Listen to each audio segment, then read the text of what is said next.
Dr. Eric Kelly III and a host of phenomenal speakers from all around the globe for this 7-day virtual event that you don't want to miss.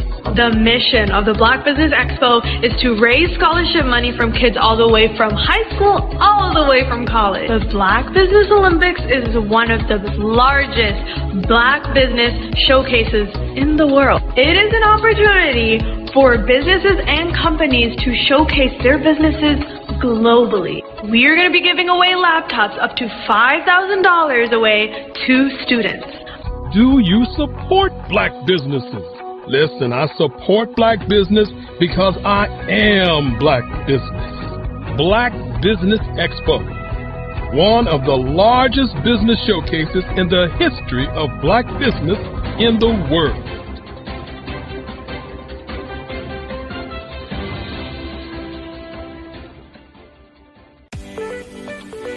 You are in the right place at the right time.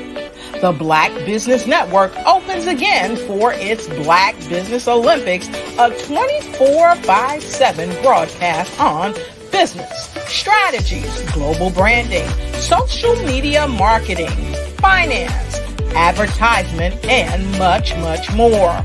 Featuring the top, most powerful entrepreneurs and speakers and thought leaders from all around the world as they gather together for this phenomenal event. Join the Black Business Network streaming live into the metaverse, STEM City, USA, Black Multiverse, Pod TV, Roku, Hulu, iHeartRadio, Apple. How many times have you been asked to help someone you didn't even know, a student, a business entrepreneur, or did you ever even ask, where did they end up? That business, that friend, that entrepreneur. Well, just maybe they ended up in a gang, bankrupt, homeless, or worse, dead. Maybe they turned to crime, drugs, and alcohol. Did you ever wonder? Did you destroy their dream, or was your life always so easy? At the Black Business Olympics, we started a movement to help students complete. Give them hope and foster success. Help them to leave their dreams of providing laptops, computers, and up to $5,000 in scholarship funds. Today, we ask you to help a student, a business owner, or an entrepreneur to realize their dream by sponsoring them, supporting them, and buying from them. Consider this. With $1.6 trillion in our Black community, we only ask for a small donation for our students, our businesses, and our entrepreneurs. And you can change a life today. So I ask you, what are you going to do? Sit on the sideline and watch our students in high school be leaving, miss out on their dreams from lack of resources? Or are you going to donate to the movement and change their future and yours as well? Give us a call today at 919-308-9090. Change their life by investing with action to the Black Business Olympic Fund. The Black Business Olympics, one of the largest business showcases of Black business in the history of the world.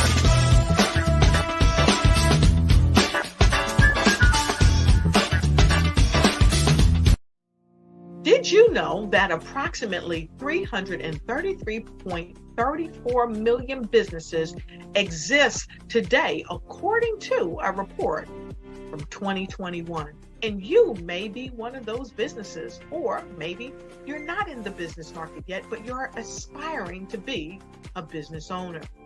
Well, guess what? You're in the right place at the right time. Because let's face it, everything is about timing and opportunity. Hi, my name is Dr. Lotus Richer, and I'm the CEO and founder of the Lotus Richer Coaching and Consulting LLC, along with the Lotus Richer Ignite Show. 15 Minutes of Success with Dr. Lourdes Richey, as well as books to boom your business and bring who you are. And today, I want to bring this amazing message to you about the Black Business Network and the Black Business Olympics. See, the Black Business Network and the Black Business Olympics is designed to help people just like you, that's right, that look like me, to take their business to the next level. Not just in your front yard or your backyard, but globally. The Black Business Network and Black Business Olympics is designed not to just help you survive, but to help you thrive. So join us today as we come together with businesses all around the world to support our students, our children, our young teens, our young entrepreneurs. What we do is we come together to help raise funds for students who are aspiring to be business entrepreneurs, who are aspiring and who are thriving in college. We endow them with a wonderful opportunity to gain scholarship of either a laptop or several thousands of dollars.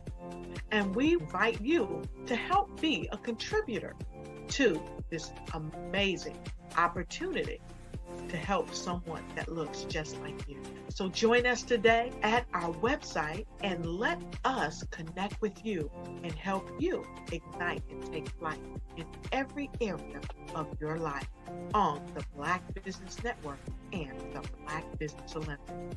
I'll see you on the other side.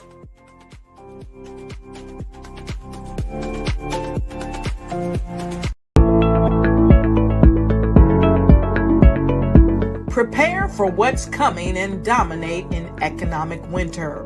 Stand strong and thrive by showcasing your great products and services globally through the Black Business Network and Black Business Olympics.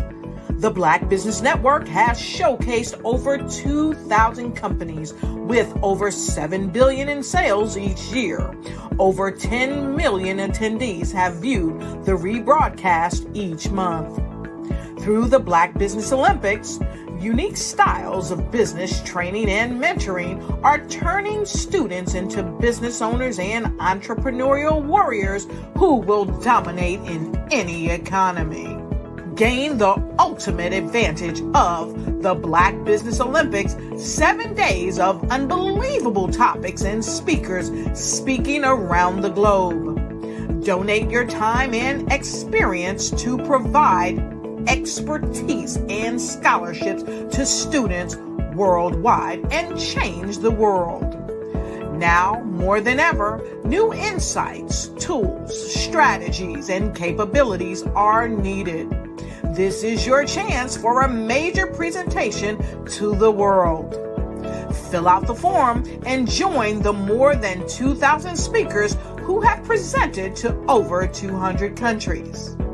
Join the Black Business Network streaming live into the Metaverse, STEM City, Black Multiverse Enterprises, Hulu, Amazon, YouTube, iHeartRadio, Apple, Facebook, LinkedIn, Pod TV, IBM TV, Spotify, and Google Podcasts. Sign up today. Spaces are limited, and we will see you there.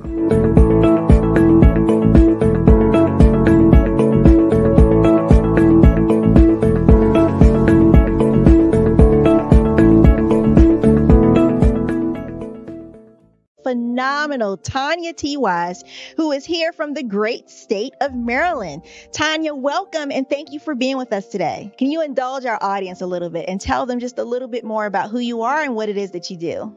Well, I love being able to talk to people and have a magnetic attitude, being able to just show them. So I always like to say, level up is Coach at Tanya T. Wise here. So can you tell our audience, just give them a teaser about what your presentation will be about? So my philosophy is that we should all be living our dream life. So tomorrow I'm going to talk about how you start living your dream life. What are some of the things that you thought about in your childhood that you just kind of let go and dormant? Wow. And I want to reignite that and just give you some pointers and some tips, some tools, some strategies to be able to start living your best life now. And guess what, Wanda? And leave an inheritance for your legacy. Oh my goodness. Okay, I know that's resonating with a lot of people. I've heard that you have a dynamic coaching program. Can you tell us a little bit more about that? Absolutely. So our coaching program help people that have the lack of time, that lack strategies, and lack the confidence to go after their dream life. So we help them implement tools, we help them implement strategies, as well as give them resources so that they can live their best life now and leave that inheritance. Wow. Oh, I love that. I love the leave the inheritance part.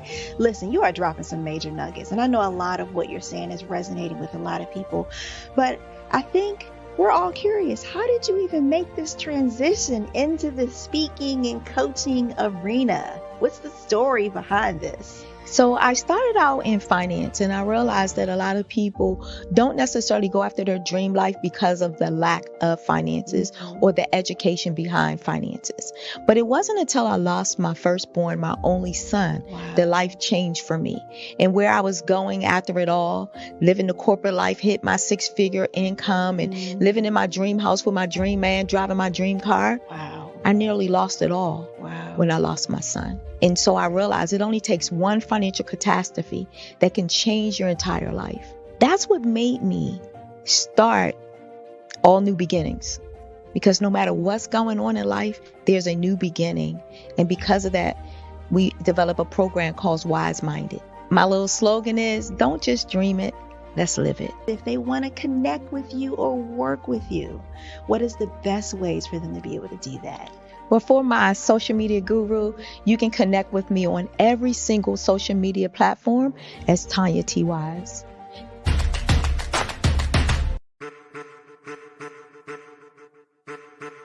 I am a child of the Most High God. He has gifted me in ways that I could not even imagine and didn't know.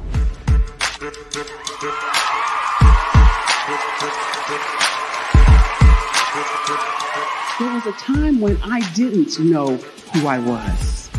I listened to other people tell me who I should be, what I should do. I listened to people telling me that I should be a boutique owner, that I should be a construction manager, that I should be a laborer. Have you ever felt like you should do something else, be something else, go somewhere else, be wherever you wanted to be, and you felt like you were in a box? Anybody in the room? And you couldn't get out? Anybody in the room? And you kept trying to go and you couldn't get out? Anybody in the room? But let me tell you, you need to rock the box. Rock the box.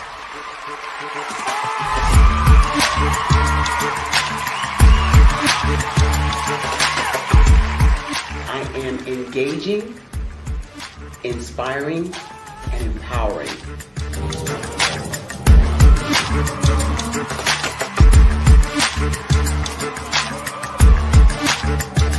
I would give you everything I know. Just by touching you, if I could, by osmosis, give you every single thing I've learned, I've gone through, I know I would. We know that's not possible, but as it is possible, I love to share information with people. Some of you out there, people have told you that you can't be, you can't have, you can't do. But I will tell you, like Kingston said, you can, you must, and you will. If it's to be, it's going to be me. You got to say it.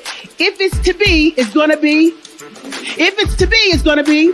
If it's to be, it's going to be.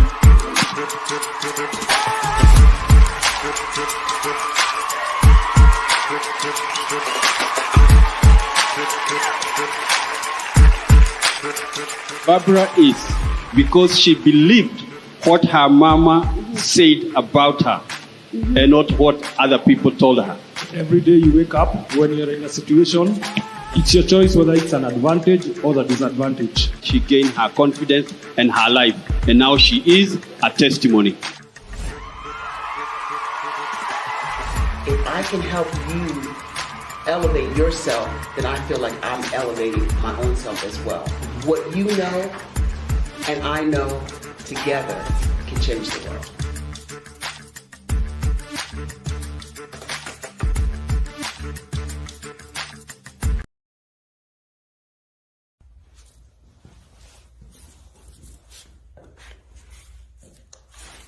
How you doing? I'm Rodney Allen Rippey. Yeah, the child actor. Well, now, leading man. Some of you might remember back in the day, the Harlem Globetrotters popcorn machine. Remember that?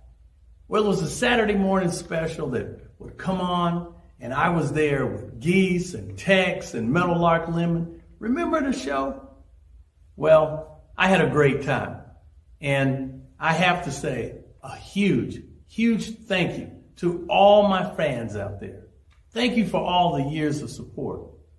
I went on from the entertainment industry. I started getting into producing and directing. And now, hey, here I am. I'm a studio executive here in Burbank, California at 2526 Studios. I have to say, it's been pretty good, but the best is yet to come. Please stay encouraged. Keep reaching for your dreams and never forget that genius is common. Remember that. Genius is common. No matter what anyone says to you, no matter how tough the road may get, keep striving. Keep reaching for your dreams. And always know that you are worth it. Everything that you put into yourself, everything good that you pour into your life, you are worth it. And when the times get tough, when things don't go exactly right, it's okay. Dust your shoulders off. Stand up strong. And remember, genius is common.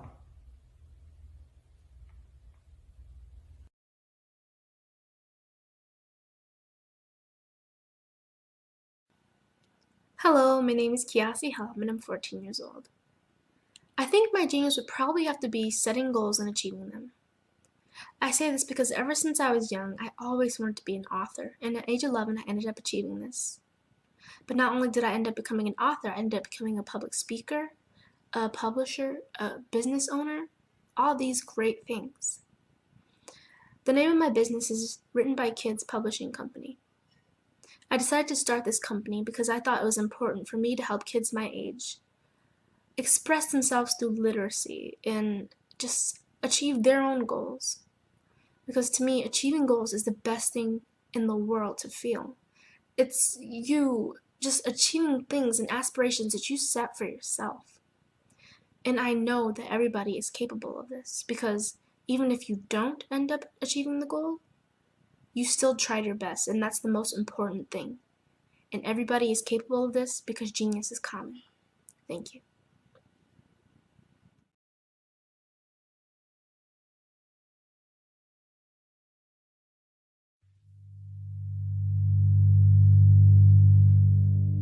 So what we have to do is when we get in a spot, we need to create some spots for us. That's the main thing. We need to be able to be in a position where we're able to create those spots for us. For me, being an entrepreneur, I'm not just going to get a business and then leave you sitting high and dry. If you ask me some questions about entrepreneurship, I'm going to give you as much as I've received. I've seen people who made it, and then when you ask them, it's like, okay, now you have to pay me for the information, the same information I got for free. We probably in totally different cities. There's no way that we're going to bump heads or anything. We're not competing. Bring me up with you. And so I just think that whatever education that I have, then I need to be able to give that to my own as well. So create the spots. You can create the spots when you get there.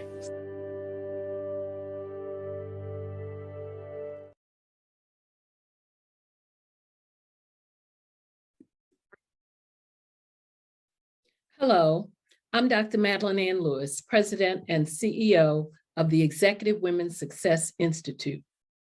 And my genius is helping women accelerate the path to success.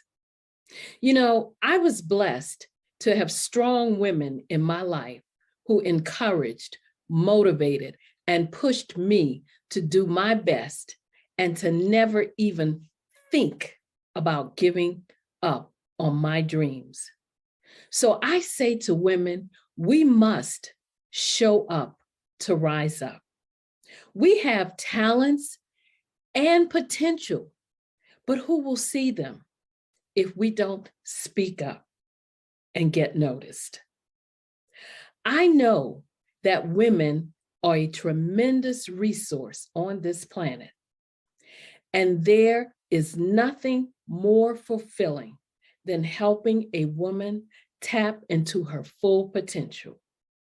I do this because I want to be a part of helping as many women as I can to show up, to rise up. I do this because genius is common.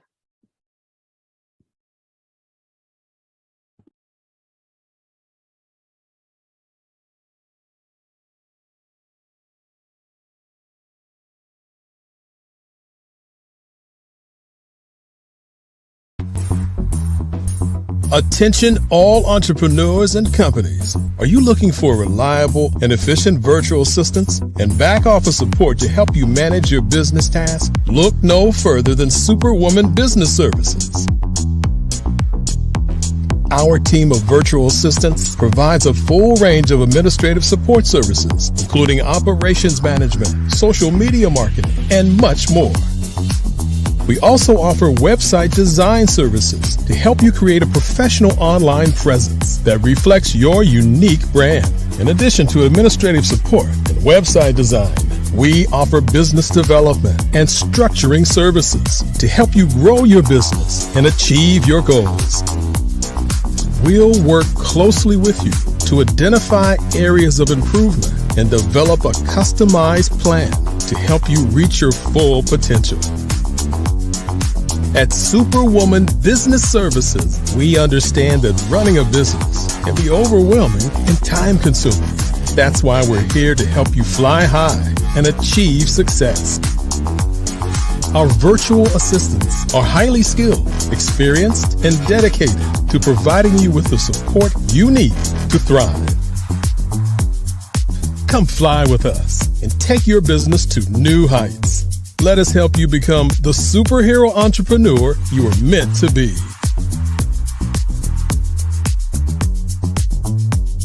Contact Superwoman Business Services today to learn more about our back office support service.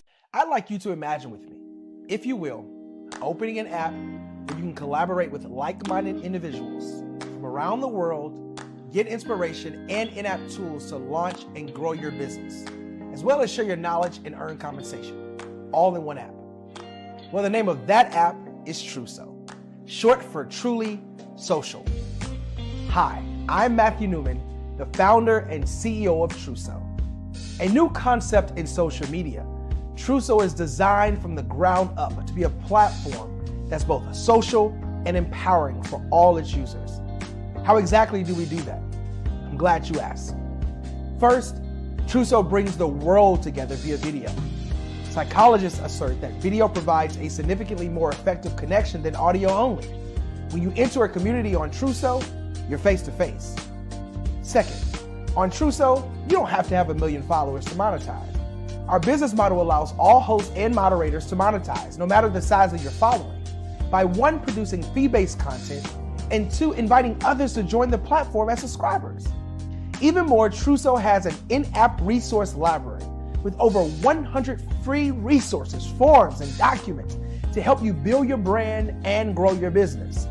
Third, Truso is inclusive. The deaf and hard of hearing communities make up 360 million people worldwide.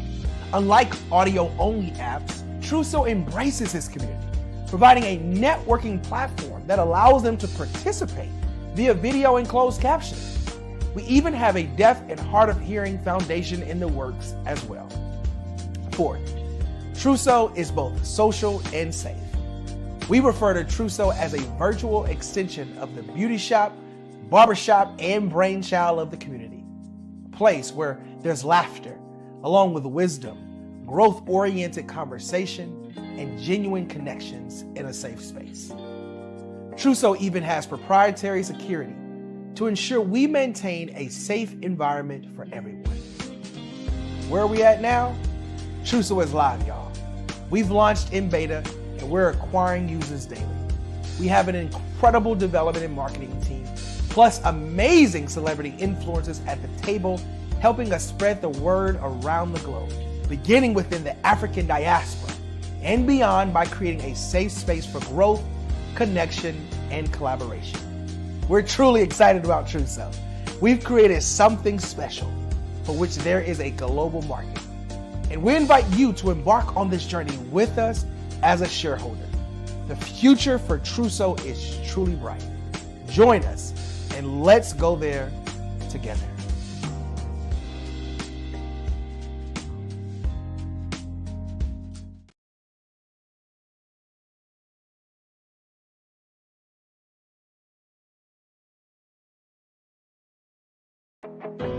I am Black business. From the moment I wake until the time I sleep, I am Black business. I am Black business. Are you Black business? I am Black business. Do you support Black businesses? I support Black business because I am Black business. Black Business Expo, one of the largest business showcases in the history of Black business in the world. Sign up today at www.blackbusinessexpousa.com or call 919-308-9090. I am Black business. Good morning, good morning, good morning, good morning, business owners, entrepreneurs, thought leaders, and corporations. Welcome to the Black Business Network. My name is Eartha Watts Hicks. I'm an award-winning author, publisher, PR writer, and affiliate for BlackPR.com, and I am your business moderator this morning on the Black Business Network. The Black Business Network is a 24-hour business network showcasing Black businesses, business owners, entrepreneurs, and thought leaders worldwide. We have speakers from North Carolina, London, Singapore, Africa, Japan, cities all over the United States. The Black Business Network is a global community sharing its business knowledge to empower, inspire, and educate businesses about business. Our first speaker this morning is William Jackson.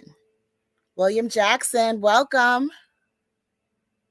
How are you this morning? I'm doing wonderful. How are you? I'm doing wonderful as well. Please tell us a little about yourself. Well, I am a previous 33-year educator. My background, I'm a graduate of South Carolina State University. Go Bulldogs. Yes, that's right. I'm also the CEO of My Quest to Teach, which is my brand and my business. My wife and I, Aida, we are virtual reality educators. We're certified to teach VR education and also STEAM. Now, if you're not familiar with STEAM, it's science, technology, engineering, arts, math, combined with AI, VR, and immersive environments. That's just a little bit about myself and what we do.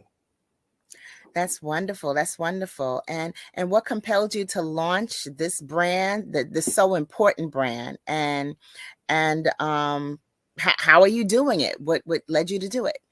Well, interesting enough, it's an interesting story. I started off as a health and physical education teacher, and I taught PE for 15 years here in Florida. We are in Jacksonville, Florida.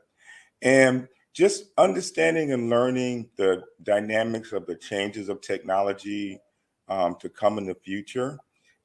We were inspired, both of us, my wife and I were inspired by our parents as well, particularly our moms that were involved in technology. My mom was a business teacher in Camden, New Jersey at Camden High School. And through the different areas of progression of technology, she taught me, my brother, my sister, how valuable understanding how tech is going to influence not just education, but the business world as well. And this journey, led me down the path of going into education. I'm a fourth generation educator, and just learning the dynamics of how to engage youth, teens, and young adults, how to prepare adults for career changes. And during that growth and development, we learned that, it wasn't just a matter of social media. Thousands of people, 100,000 people are on social media, but it extends beyond that. For Black businesses, it's very important that we are visual no matter where we go, whether it's in person or whether it's virtual. And understanding that concept and growing from STEM and STEAM, my wife being an artist and an author as well, we put together a mindset that we're going to build a company together, and we're going to share our knowledge with Black business owners and others as well to teach them about the metaverse, how to use the metaverse, how to use AI, how to use different areas of tech to build their business, but also broaden their brand, not just locally where they are, but nationally and internationally. So it's been going pretty good. We're very happy. We are currently here in Maryland at a conference called WordCamp, talking about these very same subjects. So is this limited to just youth, or do you do youth and Black businesses? Because I know I would love to learn more about AI and virtual reality. And I know a lot of the newer technologies that were newer some 10 years ago. It was my children that introduced it to me.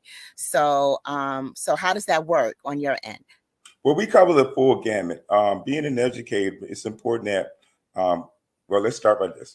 Black businesses have to understand that the youth, teens, and young adults of today will also be their clients, will also be their employees for the future. And some of them will also be part of the consulting team that a lot of Black businesses need to take them into the next decade or the next generation of technology, because the youth are consistently using it, but the idea and the mentality is taking it from beyond a gaming environment to a business environment can be challenging. That's why it's important to build your network like the Black Business Network. We go the gamut from middle school, high school, adults, just to make sure that we share our knowledge and information as a business entity, because we want to see businesses grow. We're at the cusp of technology with AI and VR, where if you're not knowledgeable about these areas, it's so easy to be left behind. And we'd hate to see that to happen. I see your point. I see your point. Do apps play into that as well, like technology for mobile phone applications?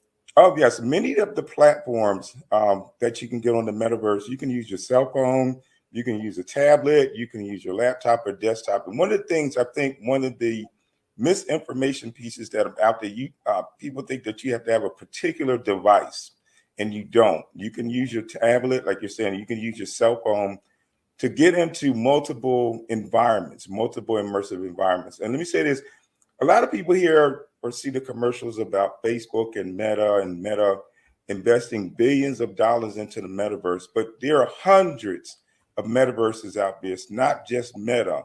And understanding that concept that the metaverse is an extension of the internet. So we talk about Web3, AI, metaverse, MR, VR, all of those elements combining together to provide different experiences and also enhancing different business opportunities as well. Okay. I consider myself someone that used to be tech savvy, but now that the metaverse has come upon us, I've come to think of it as a different dimension. Right. So for folks like me who think of the metaverse as a different dimension, what is the most basic thing that we should understand about the metaverse? All right. So the basic thing is have fun with it. That's what I say, coming from an education background and a business as well. Learn in the manner that's best suited for you. There are people that love watching YouTube videos, watch as many YouTube videos as you would like, read books about the metaverse, choose the path where you're going to decide you're going to take your business down, what path, but also be strategic. It's good to follow trends, but don't get caught up in following a particular person or a particular company that they advertise themselves as experts, because this is constantly changing. It's constantly adapting. So accumulate as much knowledge as possible. Attend conferences and workshops. There's a lot of free things going on. LinkedIn has workshops that are coming up, and maybe in your local area, there are conferences as well. Many Chamber of Commerce entities are also integrating this technology as well in helping businesses. If someone is really passionate and inspired to learn and adapt and want to teach others about the metaverse and AI, form a coalition in your community.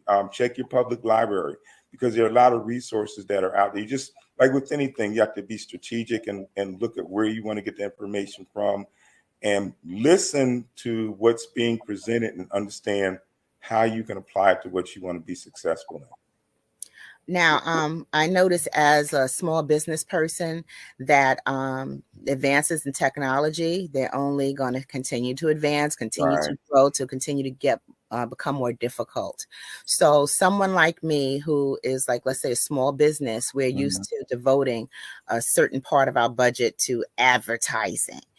So considering this metaverse is coming and it's going to be big and it's going to take us to the next level, how much would you suggest as a percentage of our budget that we should dedicate to just learning more about the metaverse and growing with it? That's a very good question. What I would suggest is look at what you want to accomplish, because you can go to the gamut of $100 a month to thousands of dollars. If you look at Walmart, Nike, Jaguar, Lowe's, they're investing billions of dollars into these technologies, billions of dollars. But as a small business owner, you're looking at how you can broaden your reach in your business. And it's just a matter of finding a platform that you're interested in, finding a team that you can work with that matches your goals, and finding the time during your normal business timeline that you're working on to figure out how you can connect. So I'll give you a perfect example. My wife and I, as VR instructors, we use a platform called Engage and Victory XR. So being certified, we can bring people into those environments that we've created, and we can teach classes, we can have demonstrations. The engagement is immersive, so everyone comes in as an avatar. So to start off with, I would suggest go to Ready Player Me or readyplayer.me. Learn how to create your avatar and have fun with it. Your avatar is a digital representation of who you are. So you're going to create every aspect about your avatar, your hair, your skin complexion, your eyes, even down to your nails on your hands, your clothes, your feet, and create several avatars, because that'll allow you to practice. The first avatar that I would suggest is a business avatar, because more and more companies, because their employees are remote, are being brought into metaverse sites as opposed to Zoom. So think of the metaverse as a Zoom on steroids, as my wife likes to say. And you're coming into this environment as an avatar. You don't have to use an Oculus. You can use your laptop, your keyboard command like a video game, and you can walk around in the environment with other people. You can talk with them, you can share information, and that's key and important, because the same attitude that you would have in the real world as a business owner, you would have in a virtual world as well, because you're talking with people, you're sharing information, you're exchanging ideas, and you plan to make sure that you promote your brand in a professional way.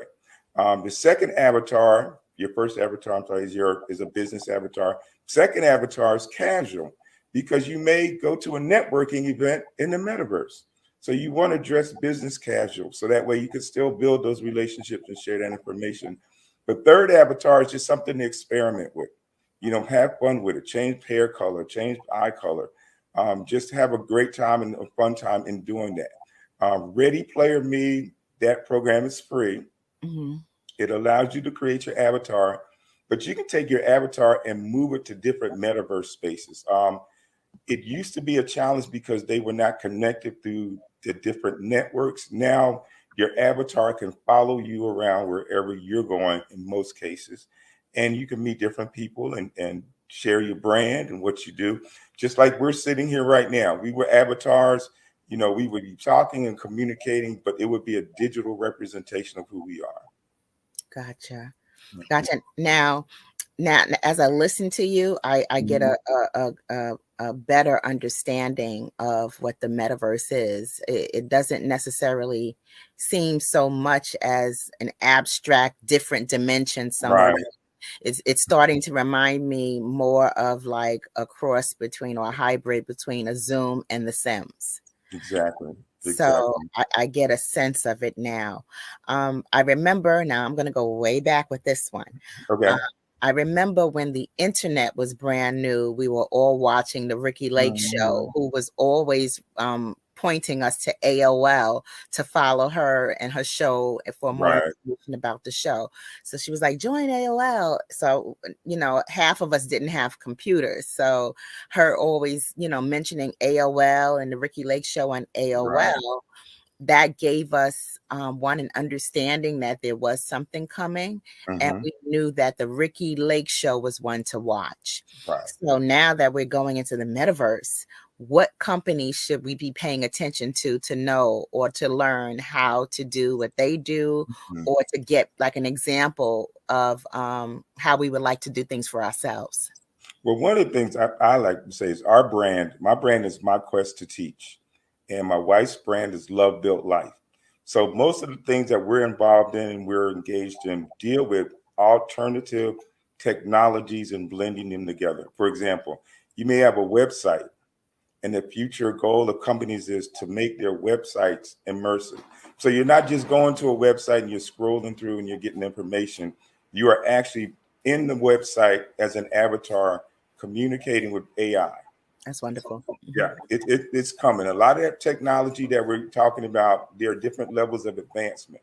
The other way is, you know, a lot of people shop online with their phones. You know, they type in what they want and they search. But the newer technology is you're going in as an avatar. You're walking around an environment, and I'll give you an example: Lowe's and Home Depot. Okay, and the beautiful thing about this, it addresses accessibility. So if you're not mobile, or if you're challenged by accessibility or mobility issues, as an avatar, you can walk around Lowe's or you can walk around Home Depot and shop and pick out items that you want to purchase, talk to a representative or talk to an AI about the project that you want to do, what you're trying to do. And these environments, as I said before, these companies are putting billions of dollars into these environments because they want to be engaged. They want people to come into the environments and they want them to see, hey, this is what's happening. This is what's going on. How can I better provide service to people that are coming in there? So imagine taking what we saw in the Jetsons and applying it to what we're doing today. You know, you have your screen that comes up, and you know you have your face that's imposed, but it's an avatar face. So you're going out in the community as an avatar, and you're walking around your community. Your community's on the metaverse, or you're going to the store. You're going to the store as your avatar. You see your neighbor. Hey, how you doing? You see a friend. How you doing? How's everything going today? I love the outfit. I love the shoes. So you're still having those conversations, but you are digital. Okay. In your home. Wow. I mean, that sounds phenomenal. Yeah. Okay. So here's one. How did you get your start in something that seems so complex? What led you into the metaverse, and what was the passion that drew you in that direction? Just kind of seeing it on the horizon. Well, to be honest, it wasn't my all doing. I give props to my wife. We were on a platform, mobile platform on the phone. The name just escaped me. Clubhouse. Thank you. We were on Clubhouse, and there were all these rooms talking about different areas of technology. And we have been on Clubhouse for maybe a year and a half. And there was this explosion of conversation about the metaverse, VR, immersive environments. So the more we heard about it, the more we learned. We realized that we couldn't just be STEM and STEAM teachers. We had to integrate immersive environments, because these are the areas youth teams and young adults were going to go into. Now, one of the components is there is Minecraft and Roblox. Now, everybody's familiar with those. You ask the kids. Those are preliminary elements or environments similar to the metaverse. So kids today know that. They're like, okay, yeah, I build in Roblox, I build in Minecraft. You know, they're familiar with doing that. We'll take that to the next step, take that to the next level where we can be engaged in a Roblox or Minecraft environment. So taking that and having the mindset of how can business apply this to grow their business, to maximize their brands. Well, you address it as you can do business in the metaverse. You can make money in the metaverse. Now, when I say that, a lot of people's ears perk up. So don't think that you're going to be an instant millionaire. It doesn't work that way. You have to take your brand and provide, as with any business, a service or a resource that people need. And one of the beautiful things about the metaverse, it does serve the needs of those with accessibility issues. If you are hospital bound or homebound or wheelchair bound or have some mobility challenges, the metaverse may be an alternative for you to be able to still get out in your community, be engaged in your community. We were in an environment, AltSpace VR, before it was shut down, where we actually attended church in the metaverse. So every Sunday we would, have our avatars ready, dressed to the nines and everything, and attend church. The beautiful thing about that was there were people that were from all over the world: Scotland, Nigeria, India, Pakistan, Canada. So the engagement was there during the church service, but then afterwards was that time of fellowship where you can talk and you can share information. Most people there did have businesses, so the conversation transitioned from ministry to business. Wow. And you made those international connections.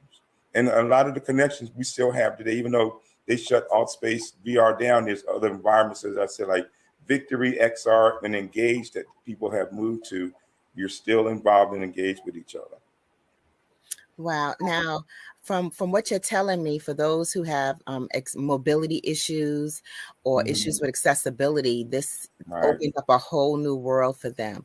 Now, I know when it comes to information and our personal information, our personal identity, our email, even now, I'll open up my cell phone and I'll see advertisements for things that I just mentioned in the conversation 20, 30 minutes ago. So with this metaverse being so vast with possibilities, what can you see as some of the risks that we should look out for? Well, knowledge provides power, but knowledge also has the tendency to get us in trouble. And the reason I said it, now you have to remember, when we're using this technology, we're algorithms. We are algorithms in an environment where it's based on binary coding, zeros and ones, basically, you break it down. From there, when we're exchanging information, everything's digital, everything's electronic.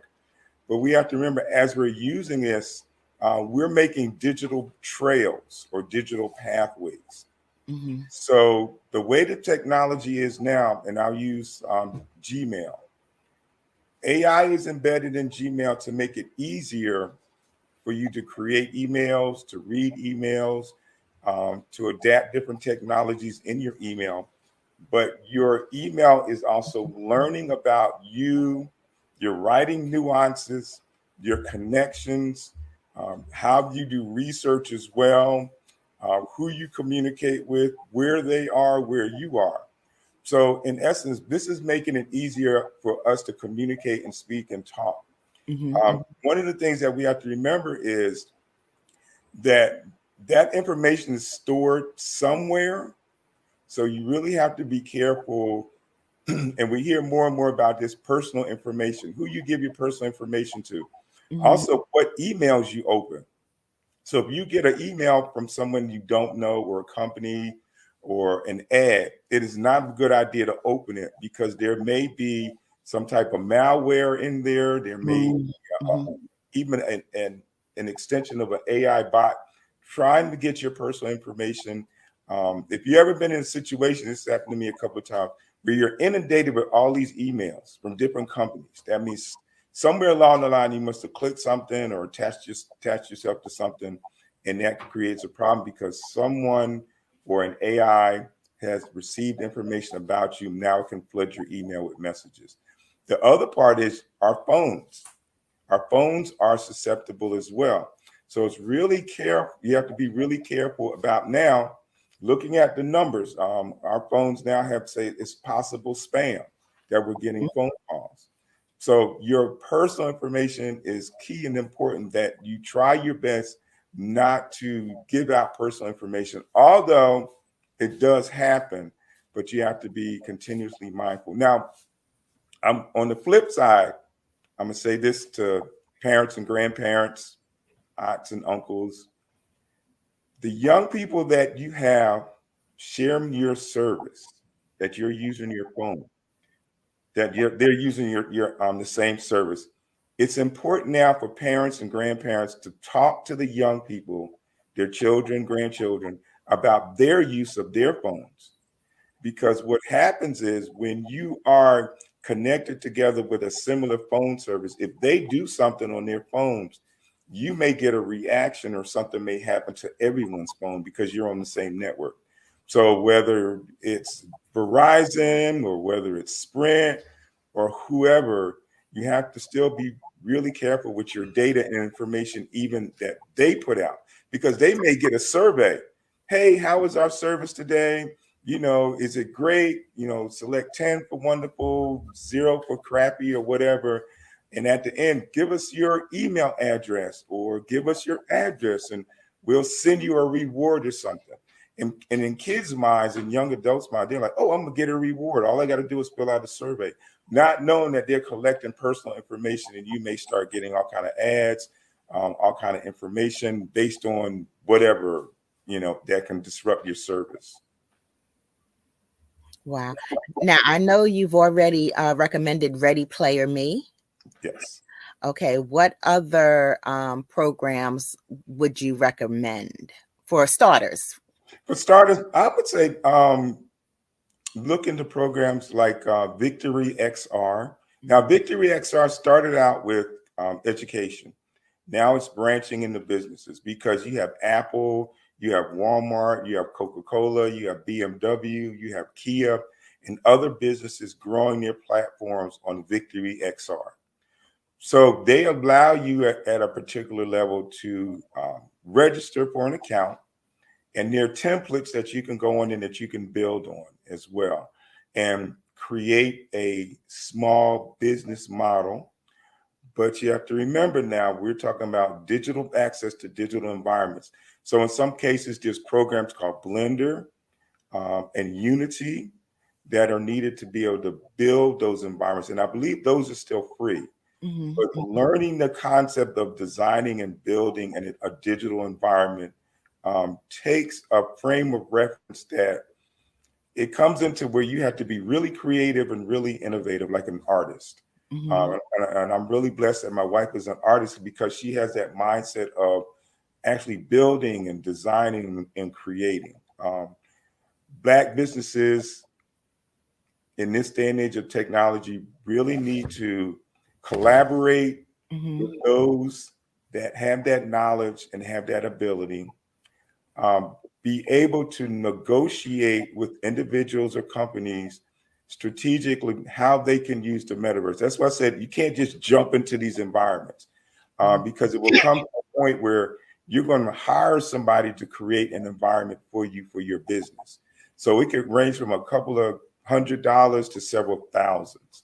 So when you have Apple and Walmart and Coca-Cola and Lowe's, Burberry putting literally billions of dollars in these environments because mm-hmm. they see the future of where this is going. But we as Black business owners, we are going to utilize it for the basic needs of what we want to do to have, you know, to maintain our business. And I think I said this before, but it is important for Black businesses to be visual. Mm-hmm. That means people have to see you. Don't always rely on social media. There's ways to have your business visual. Donate your time at a school and go talk to elementary, middle school, and high school students about being a business owner, being a Black business owner. If you're not a member of your local Chamber of Commerce, you know, check into being a member of the Chamber of Commerce. not just the Black Chamber of Commerce, but the Hispanic Chamber of Commerce, or whatever ones that are in your community, because we live in a global economy. And a lot of cases, Black businesses, they do have their niche, what they're good at, but you get to a point where you hit a roadblock and you seem not to be able to go further. So that's where the collaboration piece comes in. Who else can you collaborate outside of your culture, outside of the diaspora that you can work with? Mm-hmm. And that's key and that's important because we do a lot of work in Africa, and Africa is growing and expanding with technology. We do a lot of work in Central America because there are so many key elements of technology in these areas. Now, the mainstream media is not going to tell you that. And this is why it's important. Networking outside of your traditional environment is really important. We are part of a community called WordPress. WordPress manages 45 to 55% of the websites globally. Mm-hmm. They have conferences called WordCamps. That's where we're at now up here in Washington and Maryland. Attending a WordCamp, WordCamp US. So we can connect with different business owners and talk about the blending of website development with AI with metaverse, AI, and web development, because everybody has a website for the most part. But taking it to the next level is important. How do you integrate AI into your website? How do you integrate the metaverse into your website? Because in about 3 to 5 years, it's not going to be just your website. It's not just going to be your social media. It's how you are going to take your body and integrate it into a metaverse where you can talk to people and communicate with people. And the signs are already there. You know, you see a lot of these movies that I'll give example, Star Wars. You know, Star Wars, you know, when they're communicating with each other, you know, they have their hand out and there's this little device and a hologram comes up. Those are elements of AI and metaverse. And they're actually working on those technologies now. So when you see stuff in the movies, the concept is out there. It's just building the application and the programming around it for it to actually start working. Gotcha. I have 2 quick questions, but the first one is based off of what you just said, because hello? We're probably going to have to cut it to one question. I know it's a lot. It's all right. Well, you are giving a wealth of information, Mr. Jackson. So I know the folks out there are really getting a lot, taking a lot of notes, benefiting tremendously. So if we could ask the one last question of how can folks get in touch with you so they can get the rest of the story, as Paul Harvey used to say? Good. My brand is My Quest to Teach. So if you go on Twitter, Instagram, My Quest to Teach, my email is myquesttoteach as well. myquesttoteach@gmail.com. So not only will you connect with me, but you'll connect with my wife as well, who's, like I said, she's deeply ingrained in the arts and business as well. So reach out and connect with us. Well, super. And again, we appreciate all your time, all your information. Looking forward to having people connect with you and contact you so that they can get more insight as to, you know, how they can improve their business through the techniques and strategies that you talked about, and on the personal side as well, the things that they can do to protect themselves and promote themselves. So as we say, genius is common. I'll see you on the other side. Great. All right. Thank you. Well, good morning, Sydney. Good morning. Okay. How are you today? I'm good. So appreciate you and all that you were doing in terms of the interview and the fireside chat and keeping that going so smoothly. And again, pulling all that great information out.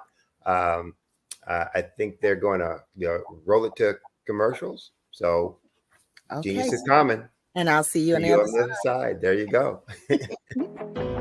I am Black business. From the moment I wake until the time I sleep, I am Black business. I am Black business. Are you Black business? I am Black business. Do you support Black businesses? I support Black business because I am Black business. Black Business Expo. one of the largest business showcases in the history of black business in the world. Sign up today at www.blackbusinessexpousa.com or call 919-308-9090. I am Black Business.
Dr. Eric Kelly III and a host of phenomenal speakers from all around the globe for this 7-day virtual event that you don't want to miss.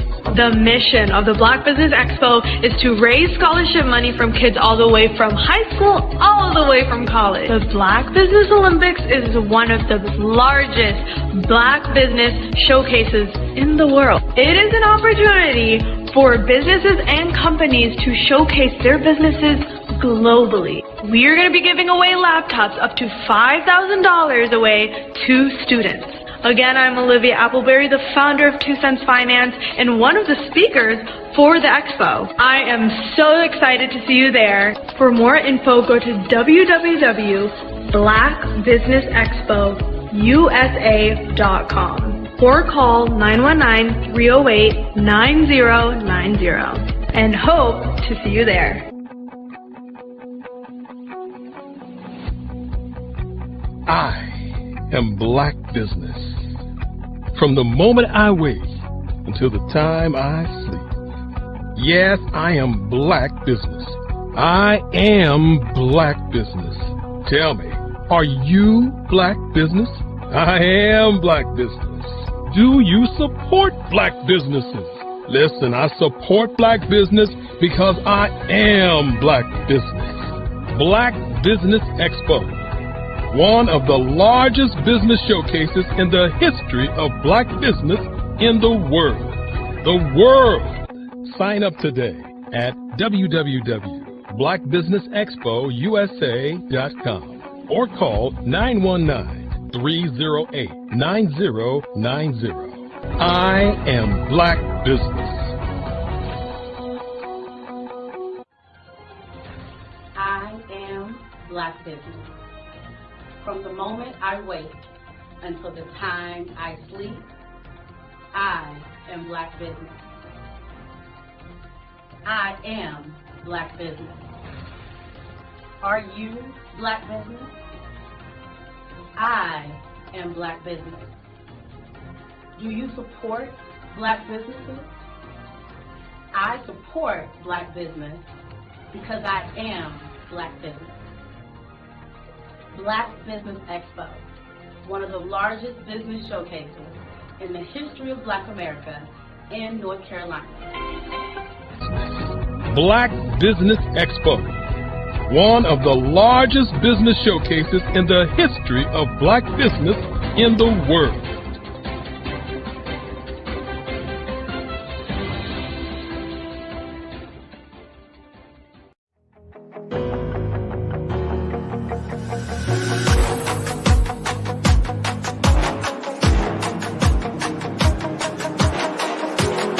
Over the past few years, we've seen the growth of existing and new initiatives focused on financial inclusion, building global networks, and reducing the wealth gap in response to the idea there's not enough seats at the table.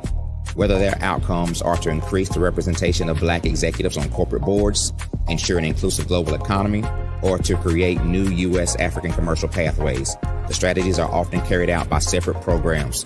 The question is, should they be? With the continent of Africa being home to more than half of the world's fastest growing economies, the youngest workforce, over 400 companies generating more than $1 billion annually, 700 generating more than $500 million annually that are poised for growth, and being the destination of nearly $5 billion in venture capital in 2021.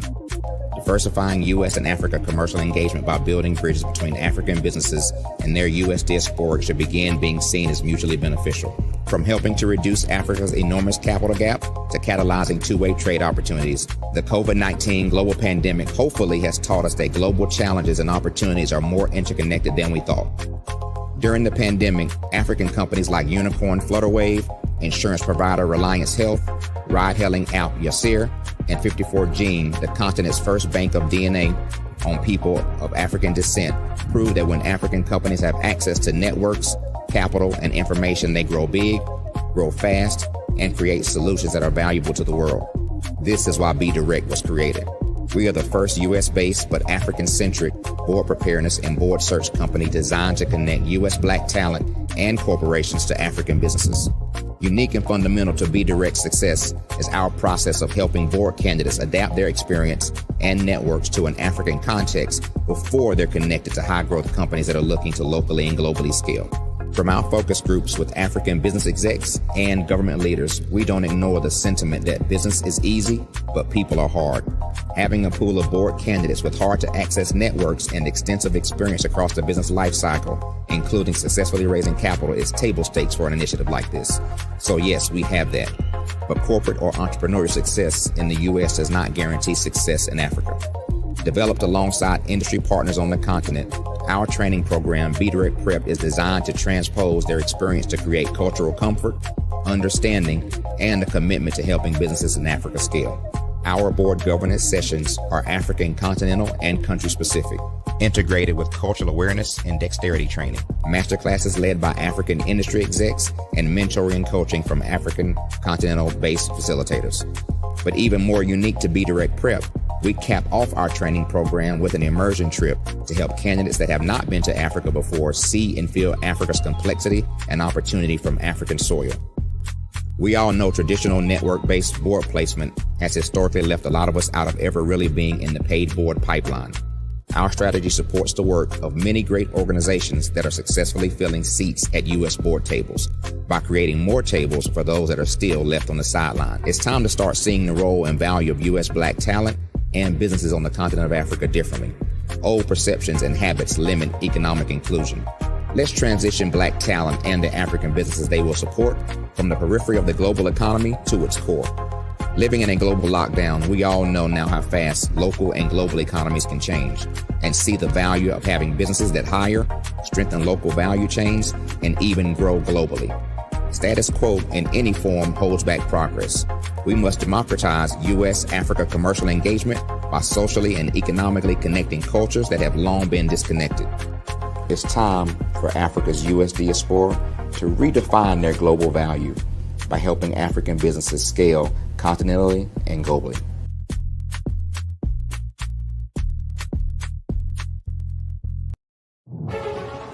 In the heart of America, there are dreams waiting to be realized. Dreams of owning a home, creating a haven for families, and building a future.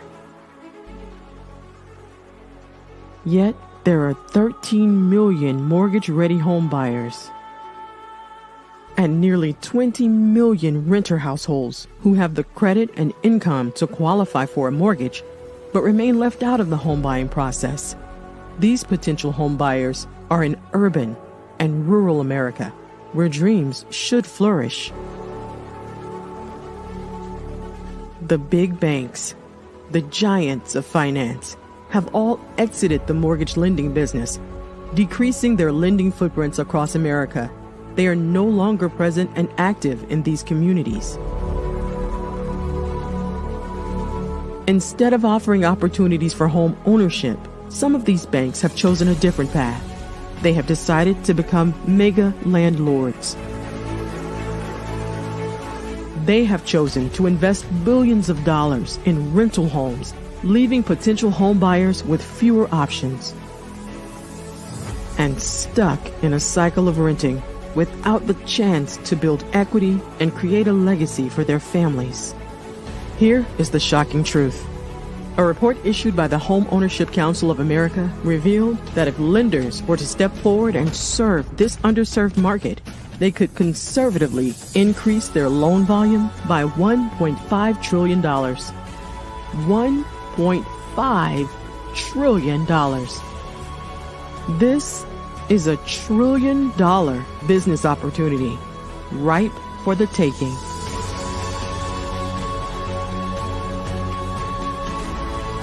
That's why I Have a Dream Home is here. We support the American dream of home ownership in urban and rural America. We believe in the power of social consciousness and the impact it can have on people's lives. Investing in urban and rural America is not just good business sense. It's a moral imperative. Our mission is clear. Become the go-to mortgage lender in these communities. Create a pathway to home ownership for all Americans, breaking the cycle of poverty by empowering families to build wealth, stabilizing our communities, and taking pride in our country. I Have a Dream Home. Unlocking dreams, transforming communities, and rewriting the story of American home ownership. For more information, scan the QR code or visit our website at www.ihaveadreamhome.gold. I was born in a little village on the island of Haiti. Many deadly diseases pounded me. It is as if they were on a mission to end my existence on this earth. I refused to give up. In 1983, I left Haiti and came to the United States of America. And I came with $5, 2 shirts. I didn't speak in English. I came to Atlanta. I got a job. I was a doorman. I was a doorman with a dream. What I used to come on stage. I'd rehearse this moment that I'm standing in front of you. That's the power of a dream. Maybe today is the day you begin acting as if you already have it. And then step out with full force. Take a risk. No condition is permanent. Don't let your situation distract you. You are chosen. You are called. You are born for a purpose in this life.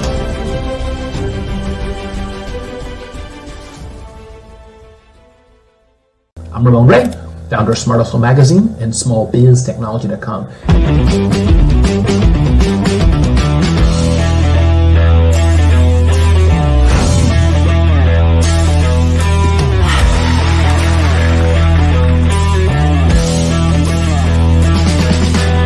You're here today to celebrate small business success. Stand up on your feet. You rocked the house. It was amazing. Didn't we learn? For me, success comes from failure. One thing not to do is shake somebody's hand like this.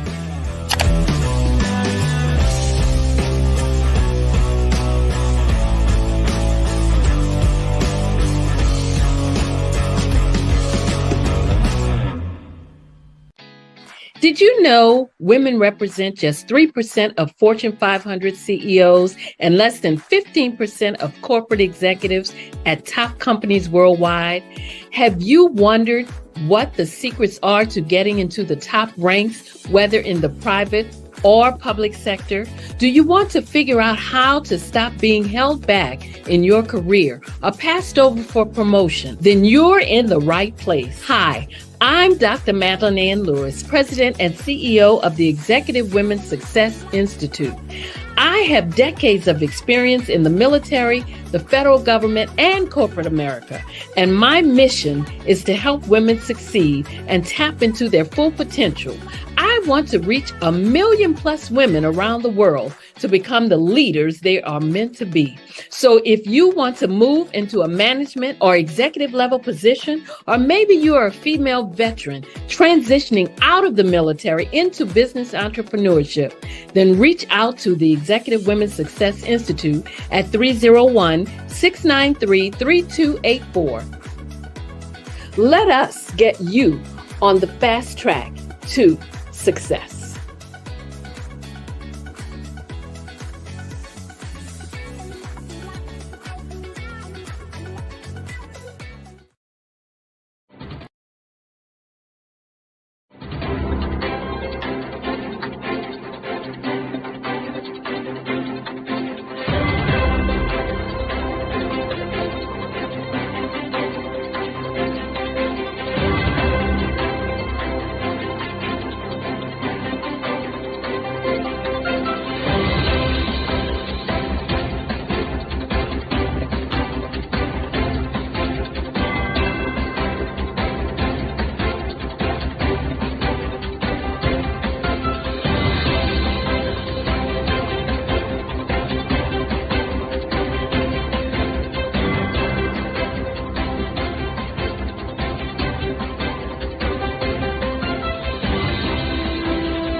Dr. Eric Kelly III and a host of phenomenal speakers from all around the globe for this 7-day virtual event that you don't want to miss.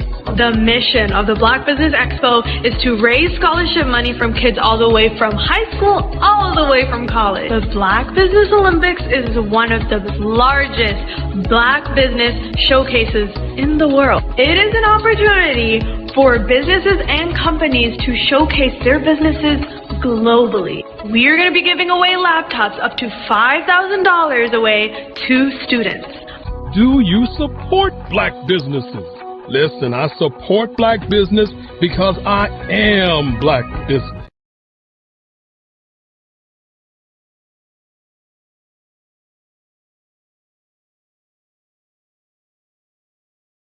Good morning. Good morning, business owners, entrepreneurs, thought leaders, and corporations. Welcome to the Black Business Network. My name is Eartha Watts Hicks. I'm an award-winning author, publisher, PR writer, and affiliate for BlackPR.com. I am your business moderator this morning on the Black Business Network. The Black Business Network is a 24-hour business network showcasing Black businesses, business owners, entrepreneurs, and thought leaders worldwide.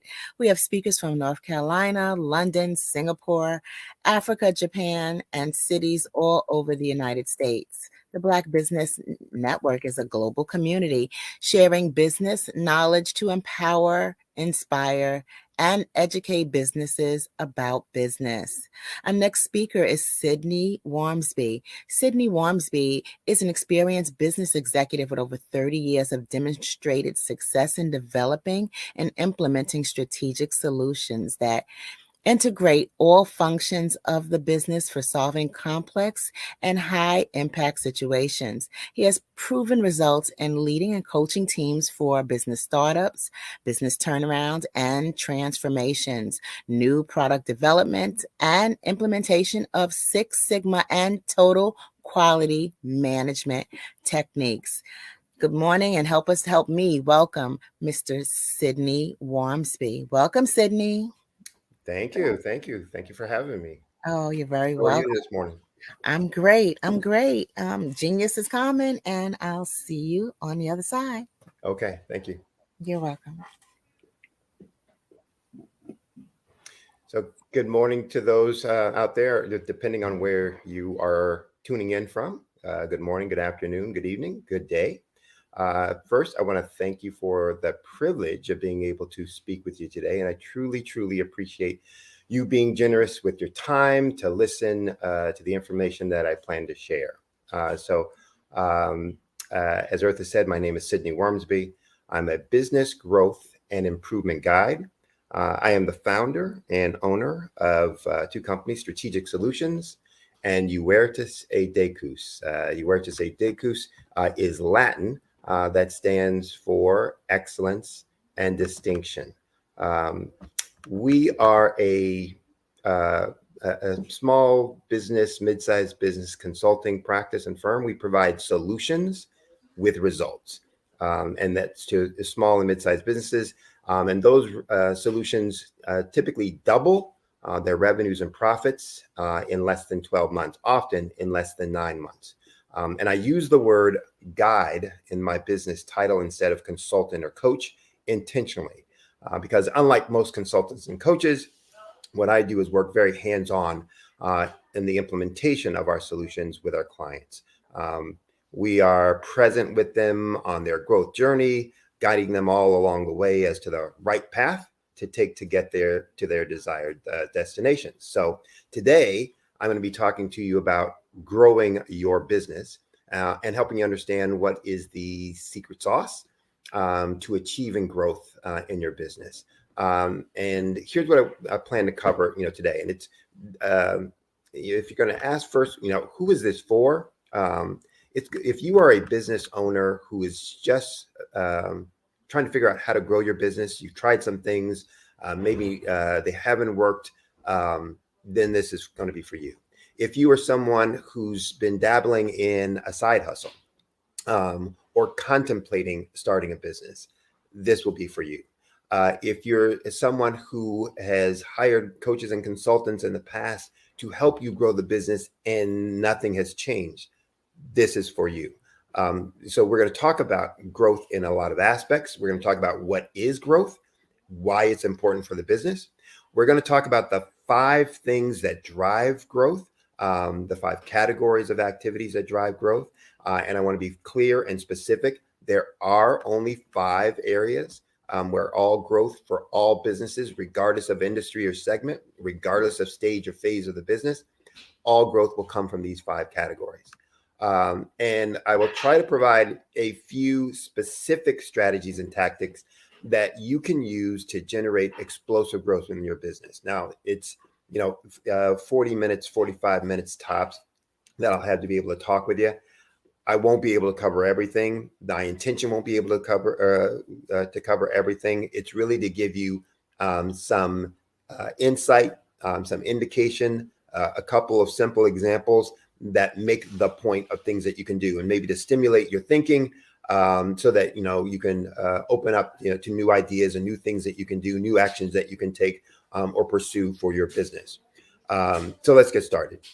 And some may be asking the question, one, are the things that he's going to talk about, are they relevant? Do they work? How complicated are they going to be? Most of these are pretty straightforward and simple. They're also process or behavior related. So they're, going to be low cost, and I'll get into that a little bit more later. But there are also specific things that I have done in my past and in my career. And so I've been blessed and fortunate to be able to have a lot of depth and diversity in my experiences.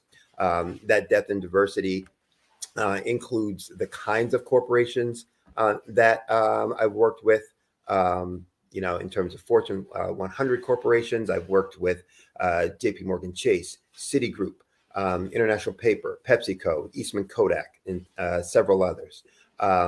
It's also been a diversity in terms of the industries that I've been in and been able to implement some of these things in. So I've been in chemical processing businesses. I've been in discrete parts manufacturing businesses. I've been in equipment assembly businesses. I've led retail restaurant businesses and retail banking businesses, investment banking and investment services businesses, IT groups. So as in addition to being a consultant, I've worked in all those kind of, industries and categories of businesses. I've worked in a variety of phases and stages and used these techniques that I'm going to talk about in all of those phases and stages. So in startups, in turnarounds, in businesses that were having declining sales, and in businesses that had plateaued and were looking for a kickstart or jumpstart to their business. The diversity of my experiences also has been in a variety of functions and responsibilities within the business. And I've used these techniques in each of those. managing capital projects, manufacturing management, operations management, sales and business development, business unit or business P&L, management, in executive leadership. So these things I've actually done and implemented in all of those kinds of experiences that has served me well. But the other thing that's going to be important is the importance of kind of passion and commitment to delivering results. So none of these things work if you or the folks who are leading them for you aren't committed to outcomes, committed to results. And again, my background, I've been fortunate to have the opportunity to demonstrate that passion and commitment, but use these things to actually get those kinds of results. So, for one of the companies, I took the number of business units, retail units that I was responsible for when I was handed it over, from 10 units up to 46 units. And that was in less than a 3-year period of time. In one business responsibility, I took an organization that had declining sales for over 2 years to increase in sales in less than 6 months. For one of the banking businesses that I was responsible for, grew sales and profits that were at 2 times what the rest of the business was doing. So I say that not to toot my own horn or to brag or be braggadocious, but to really say these things work. And from that perspective, I know business, I understand business, and from all different perspectives. I know each of the functions or aspects of businesses and how they impact other functions of the business. And I know what makes a business grow. And because I know business, I know and understand your business because I know the business of business. So I've used these things, and I'm going to be consistent in kind of showing you ways that you can implement those and get results within your organization. So let's get started. What is growth and why is it important for your business? When I teach students, at the university level, and when I start working with business owners, one of the questions I always ask them is, what's the objective of business? And for most folks, the response is something around the category of money. It is something like, the objective of business is to make money, or to take care of my family, or to make enough profit, so that I can, do X, Y, and Z with, or to sell more stuff, or any of those kinds of things. But I always have to quickly tell them that's wrong. The objective of business is not to make money or to make more money. The objective of business is clear and simple. It's to meet the needs of a customer or client. That's it. Now, if that's the objective of business, then money becomes one of the ways that we measure how well we're doing that. So the objective of business is to meet the needs of a customer or client, to solve a problem of a customer or client. How well we are doing that really is measured then by revenue, because the more revenue that we have is indicative of the fact that we are solving that problem more impactfully for our clients or for our customer base, for our target market.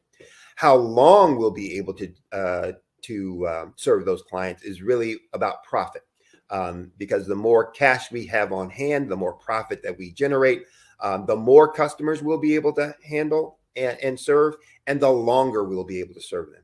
So revenue and profit, or money to the business, are ways of measuring how well and how long and how many customers we'll be able to serve. And that is different than having money being the objective of business. So our customers or target market always has one or two problems, or the cliche word now is pain points. One or of two problems or pain points that they are dealing with and that they are focused on. It's either some problem they have that they don't want, or some benefit that they want that they don't have.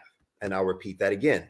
Every customer, client, target market that you are trying to serve has one of two possible problems: a problem that they have that they don't want, or a benefit that they want that they don't have. So growth is important because it is proof that we're getting better at understanding and resolving those problems and those pain points facing our customers.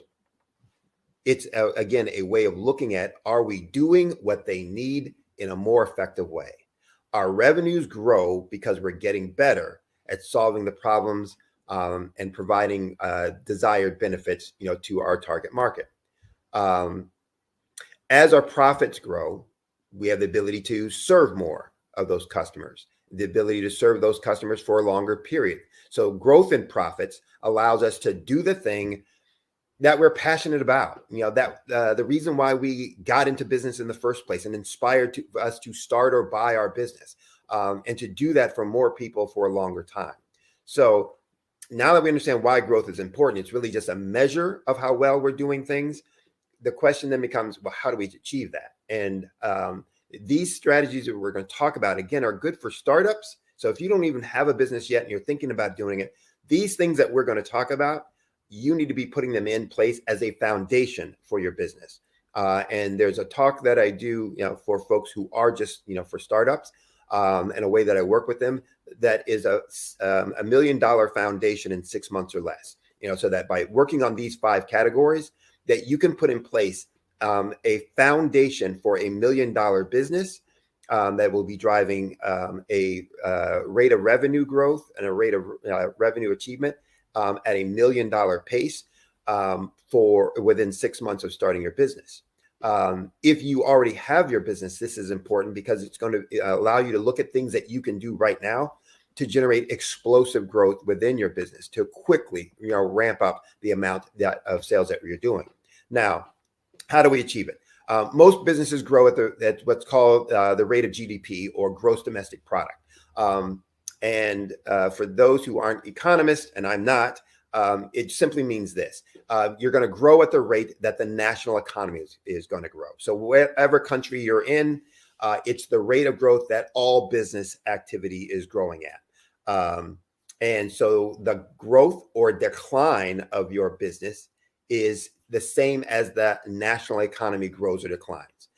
That's most businesses, meaning that most businesses will grow or decline as the national economy grows or declines. And that's why most small business owners worry so much about the national economy and inflation. They are constantly looking at what is, the business environment as a whole. And that is because they know or feel that that's going to be a reflection of what their growth is going to be for their business at that point. Now, if that's not what you want for your business, if that's not what you want in terms of, I'm going to be worried about how my business is growing based on how everybody else is growing. If that's not what you want for your business, if that's not what you want for your life, then you need to focus on these things.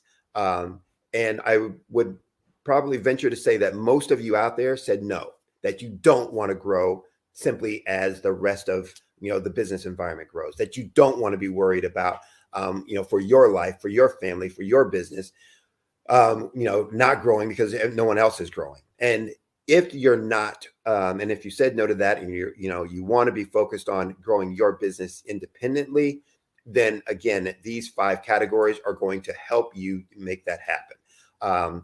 But there's some concepts behind those 5 categories and the use of those, implementation of those, that are going to be kind of central to what we're going to talk about. One is the Pareto rule. One is a concept called experimental design, and one is a concept called continuous improvement. Some of these you may have heard of before. I'm just going to give you, kind of brief workable definitions, and we're going to jump into, the strategies. Pareto rule, we often know about it by these, the 80-20 rule. Pareto was actually an individual. He was an accountant, economist in Italy back in the late 1800s. And he was responsible for collecting tax revenue or collecting taxes from, this one region. What he observed was 80% of the taxes that he collected came from 20% of the population.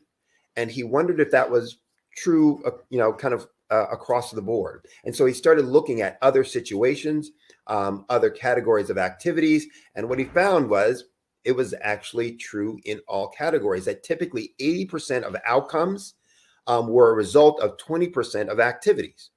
And so, today we look at that again and we call it the 80-20 rule, that 80% of our effect or impact or outcomes come from 20% of our efforts. I often talk about that as the trivial many versus the vital few, that the vital few are those 20% of the things that drive the results that we want. The trivial many are those other 80% of the things that we do. And so this applies to our business as well, that 80-20 rule that says, look, we spend only 20% of our time on the things that drive 80% of our revenue and profits. I will say that again. We spend 20% of our time on things that drive 80% of our revenue and profits, which the converse then must be true, that we spend 80% of our time that brings only 20% of our revenue or profits. So we're spending the majority of our time on things that provide little impact to us. That is a perfect example of the trivial many, spending that much time on something that delivers that little impact. Well, the question is, why do we do that? We don't plan to do it. We don't intentionally do it. If we were logically thinking about it, we wouldn't say, that's what I want to do and how I want to work on my time. I call it firefighting and rat killing. Why we do this? Because we spend all of our day fighting fires and killing rats within our business. Firefighting and rat killing are those activities that seem important, that may be important, but soak up our time. Sometimes it's because we think nobody can do it as well as us. Sometimes it can be, well, it's important, but is it the urgent thing that's going to move us forward? Some things might be required, but it doesn't mean that we should be doing it as the business owner, leader, or entrepreneur. So here's a couple examples of the important, but not necessary for me to do and be priority, or that are required but not necessary for me to do. So there may be an issue going on in the business, or you may find or hear or read about an opportunity, something that is useful, and decide, oh yes, we're going to spend our time on that. It catches our eye. It's a glimmering, shining object that catches our attention, and so we want to immediately put it into place because we want to be proactive and get a jump start on things and not procrastinate. Well, that may be an important thing to do, just not now. It's not growing your revenue, or somebody else can have responsibility for it. You could be in a business that is highly regulated, Securities and Exchange, or some other kinds of businesses where the government, city, state, federal says you must do this as a requirement of the business. Well, that doesn't mean that you as the owner must be doing that, or you as the leader and president of the organization must be doing that. You may outsource that to someone else who can do that. And it doesn't mean that that thing isn't important. It just means it's never going to grow your business. So there are requirements I have, for in the US anyway, for certain benefits that I required benefits that I must provide to my employees. I must have them, but they're never going to grow my business. It's a regulatory requirement, but they don't grow my business. They don't get me more customers. I must do them. They must be completed, but I don't have to be, spending my time on that as the owner. I can have someone else, doing that. So that's an example of those things. They may be important.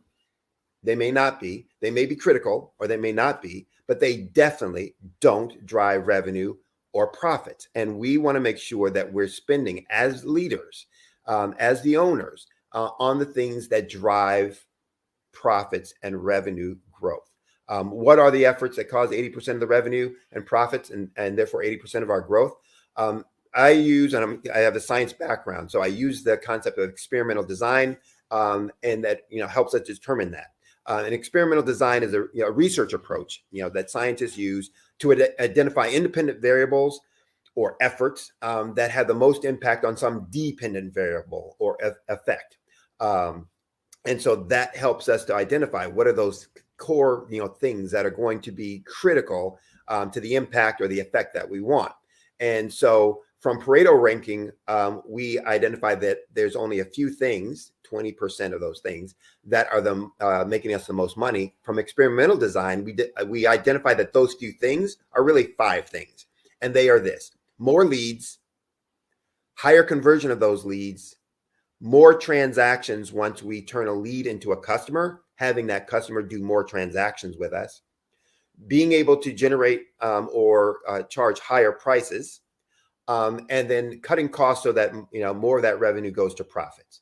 Those are the 5 categories of activities that drive all growth in all businesses: more leads, higher conversions of those leads, more transactions with each of those customers, charging higher prices, and then reducing costs so that more of those revenues go to profits.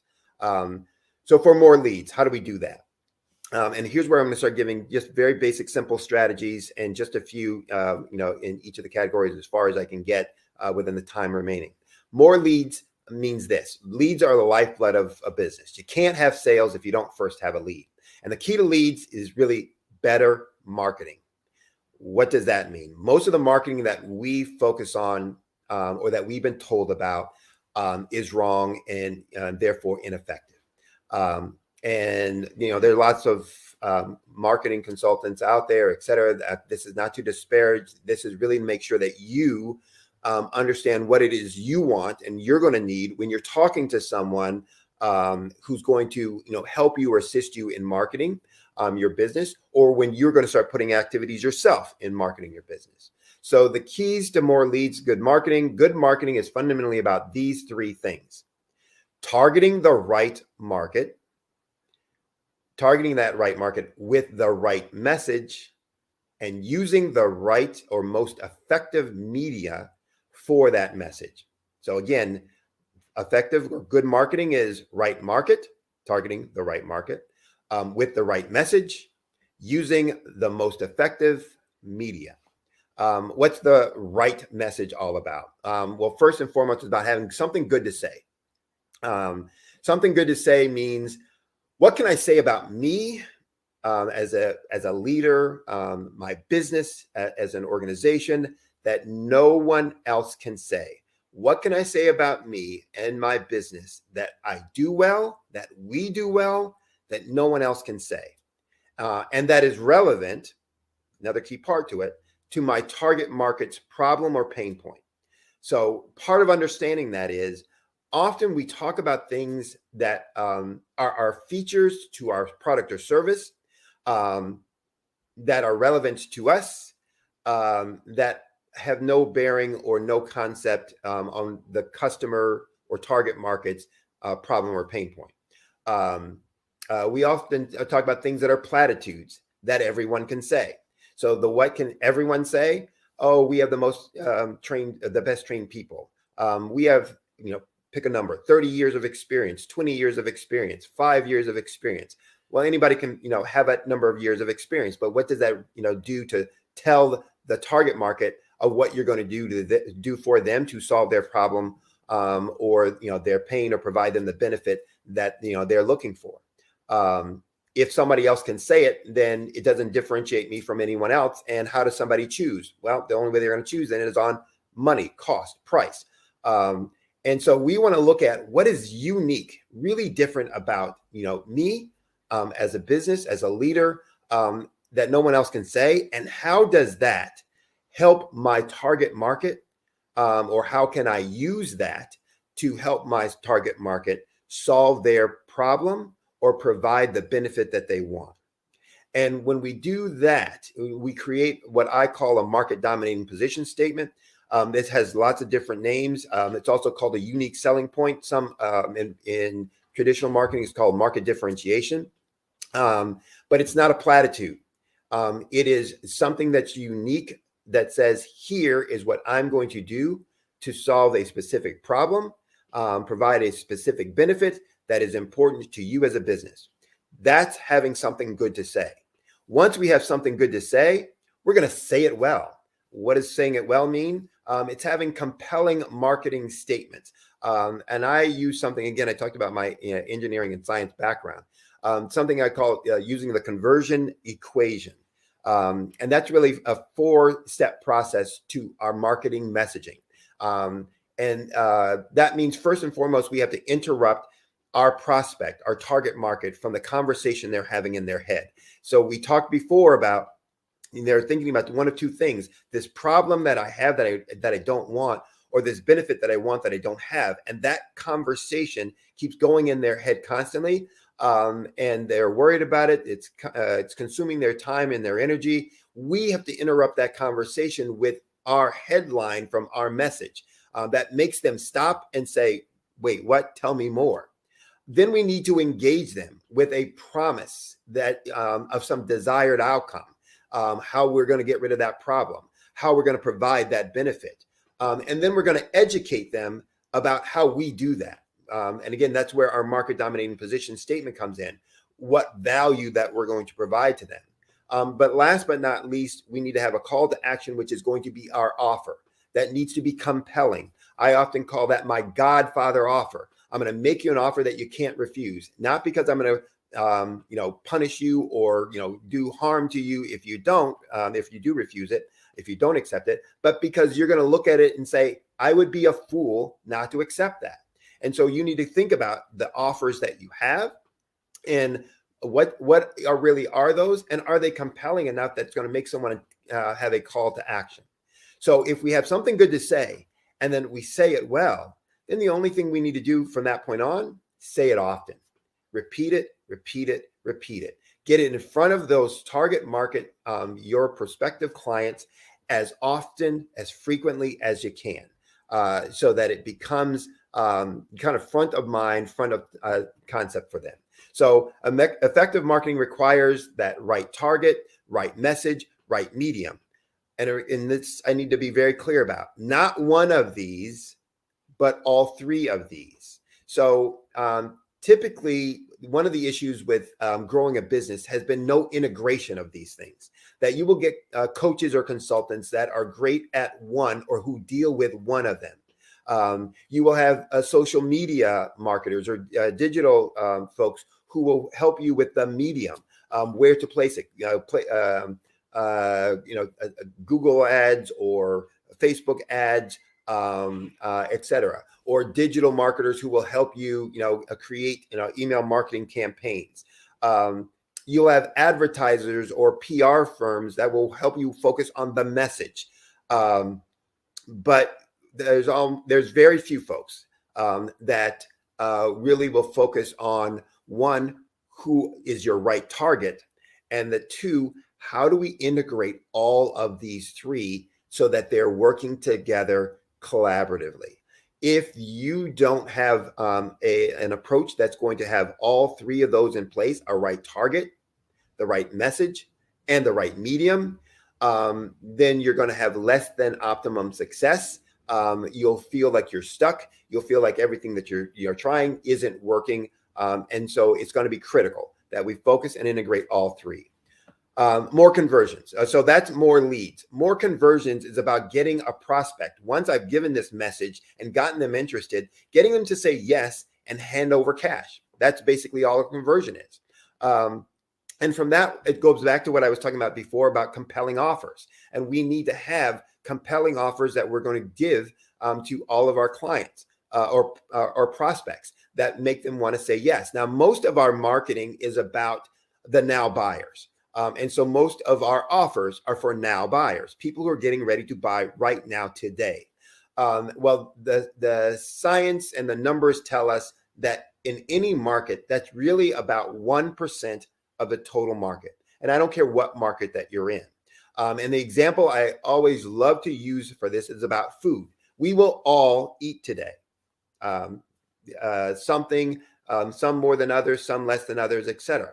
But eating is something that we typically do on a daily basis, but we don't typically buy food on a daily basis. So I will eat today, but I won't buy any food today. I'm not going to go to a grocery store. I have no plans of going out, to eat at a restaurant, etc. So any marketing that's being done to get me to buy food is going to be wasted and not seen by me today because it is not relevant for me. So my subconscious will tune it out, not pay much attention to it, or pay half kind of hearted attention to it, but it won't be very effective. So most buyers are future buyers, maybe well down the future buyers or maybe near future buyers. But do we have any marketing that's going to those? So if most of our marketing is for now buyers, that's the, buy now and, get this, this benefit or this reduced price or et cetera. Then, we're missing out on the 99% of folks who are going to buy in the future. And for those, we need techniques like drip campaigns that an email marketing campaign will work on or work for you, or downsell offers. These are also great for converting potential clients. A drip campaign, again, is really for the not now buyers, the future buyers. Those folks who are going to buy in the future, but aren't thinking about it today. And so they are out either seeking possibilities, options, or who just may be, collecting information for the future. So for those folks, you want to talk about things that are important to them as a target market, problems that they're dealing with, and giving them information, education, so research, data, things that help provide you or present you as a subject matter expert, and make them feel confident that you are a trusted resource that they can go to for insight. So then when they get ready to buy, they think about you. Downsell is for those things, those folks who are now buyers, but where your initial offer doesn't fit the bill. And so we're going to look at something that's either lower quantity, lower quality, different format, lower pricing, that's going to bring them in, at a different point to use and experience your product or services. So either of those can help with conversion. Then there are things like more transactions. How do I get existing clients to do more business with us? In banking, we used to call it their share wallet. In food or grocery stores, they often talk a bigger share of the cupboard or the shelf.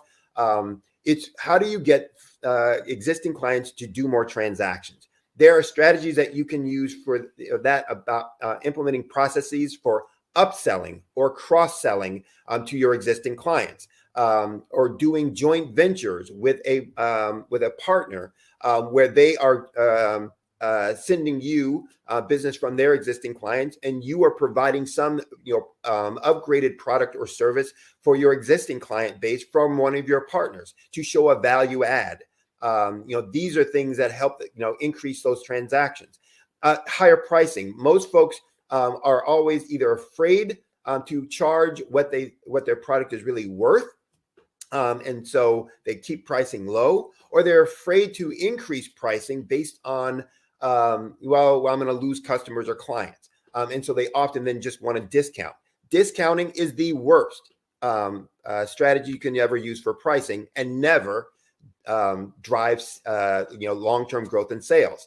It is the one pricing strategy that I tell my clients never to use. And I can go into more of that conversation why, if you reach out to me and talk to me, but it is an ineffective strategy, price strategy for growth. And so what we want to do is look at ways that we increase value to or benefit to our target market. So remember that problem that they have that they want to get rid of, or that benefit that they want that they don't have. We want to make sure that we are providing solutions to those things, and therefore they will find us of value, and will be willing to pay a higher price for the product and service that we have, because we are providing a value that no one else is doing.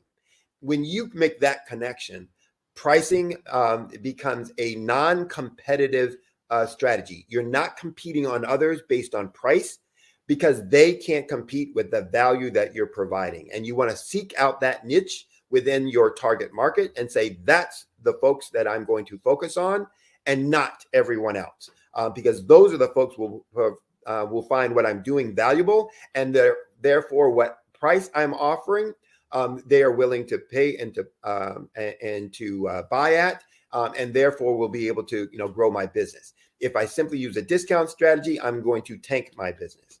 And then the last is really about profits, cutting costs. How do I reduce the costs and expenditures that I'm, implementing or incurring each day, so that more of the revenues that I'm bringing in go to the bottom line. And often when we think about cutting costs, we're not being strategic about it. We're not looking at what is needed and necessary. We're just looking at the big number or the biggest number and saying, let's get rid of it. The biggest number always is going to be in people, labor cost, or in raw material cost. And just buying cheap materials isn't going to improve your business or grow your business.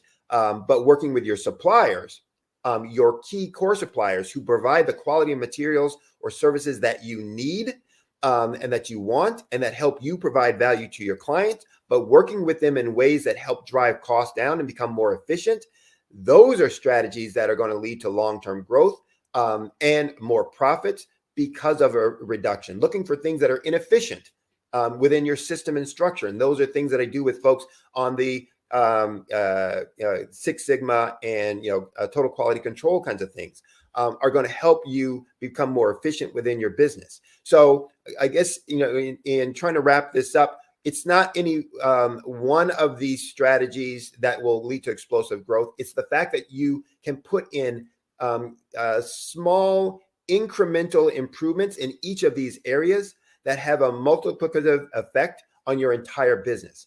And because they're procedure-based, process-based, behavior-based, they don't cost anything to implement, or they're very inexpensive at worst to implement. But usually they're low cost or no cost to implement. But because their behavior changes, they quickly can be implemented. And because their behavior and process-based, they're quick to see results.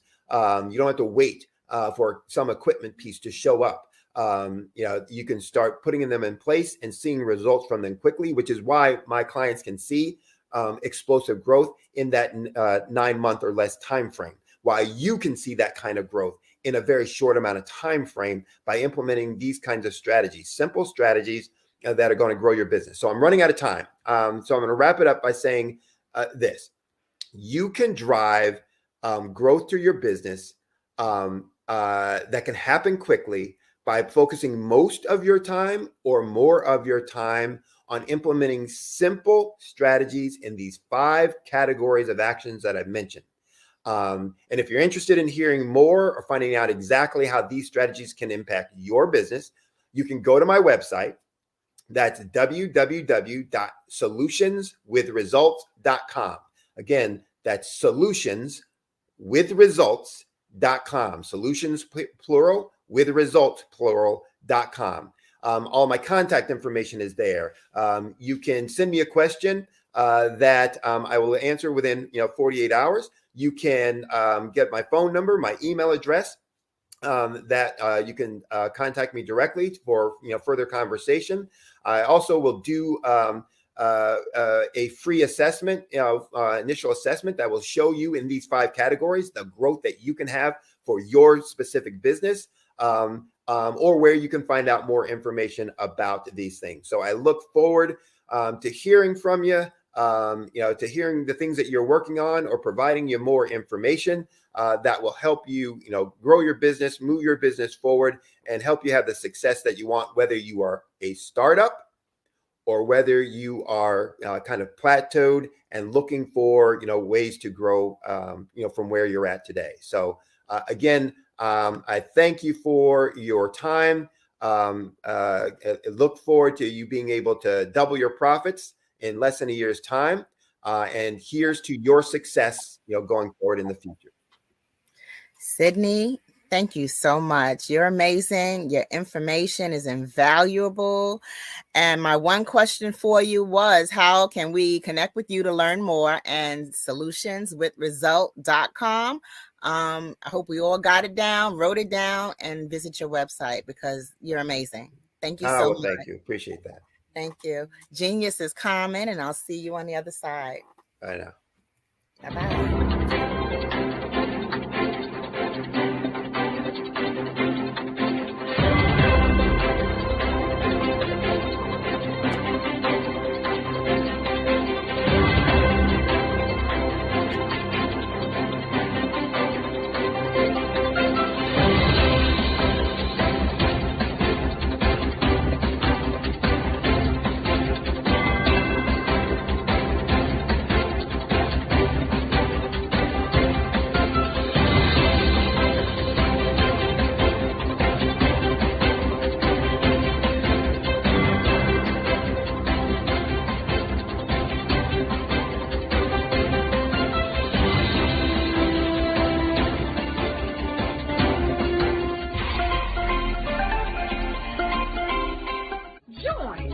Dr. Eric Kelly III and a host of phenomenal speakers from all around the globe for this 7-day virtual event that you don't want to miss.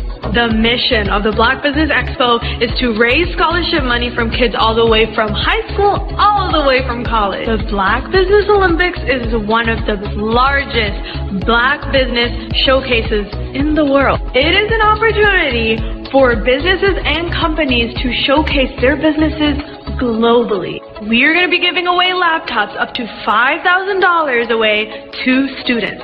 Again, I'm Olivia Appleberry, the founder of 2 Cents Finance and one of the speakers for the expo. I am so excited to see you there. For more info, go to www.blackbusinessexpousa.com or call 919-308-9090 and hope to see you there.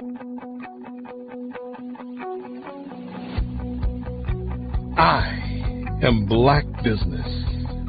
From the moment I wake until the time I sleep. Yes, I am Black business. I am Black business.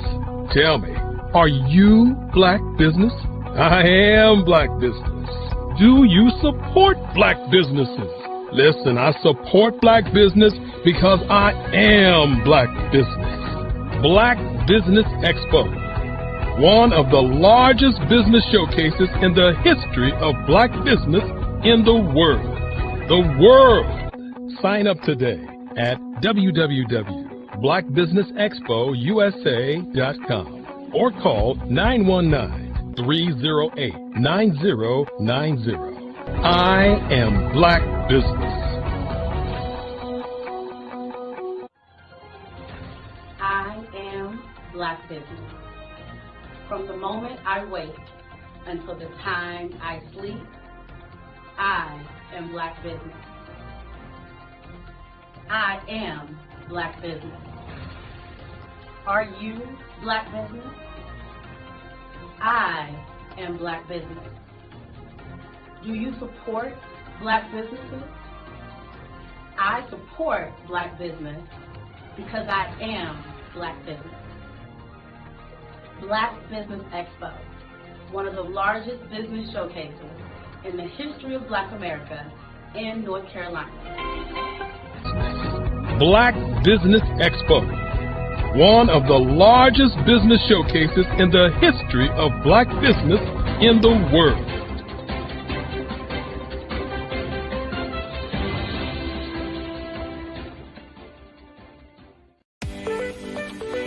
You are in the right place at the right time. The Black Business Network opens again for its Black Business Olympics, a 24/7 broadcast on business, strategies, global branding, social media marketing, finance, advertisement, and much, much more. Featuring the top, most powerful entrepreneurs and speakers and thought leaders from all around the world as they gather together for this phenomenal event. Join the Black Business Network streaming live into the metaverse, STEM City, USA, Black Multiverse, Pod TV, Roku, Hulu, iHeartRadio, Apple TV, YouTube, TikTok, Instagram, Google Podcasts, Facebook, LinkedIn, IBM TV, Spotify, and Twitch. Tune in today and be a part of this amazing movement. The Black Business Olympics welcomes you.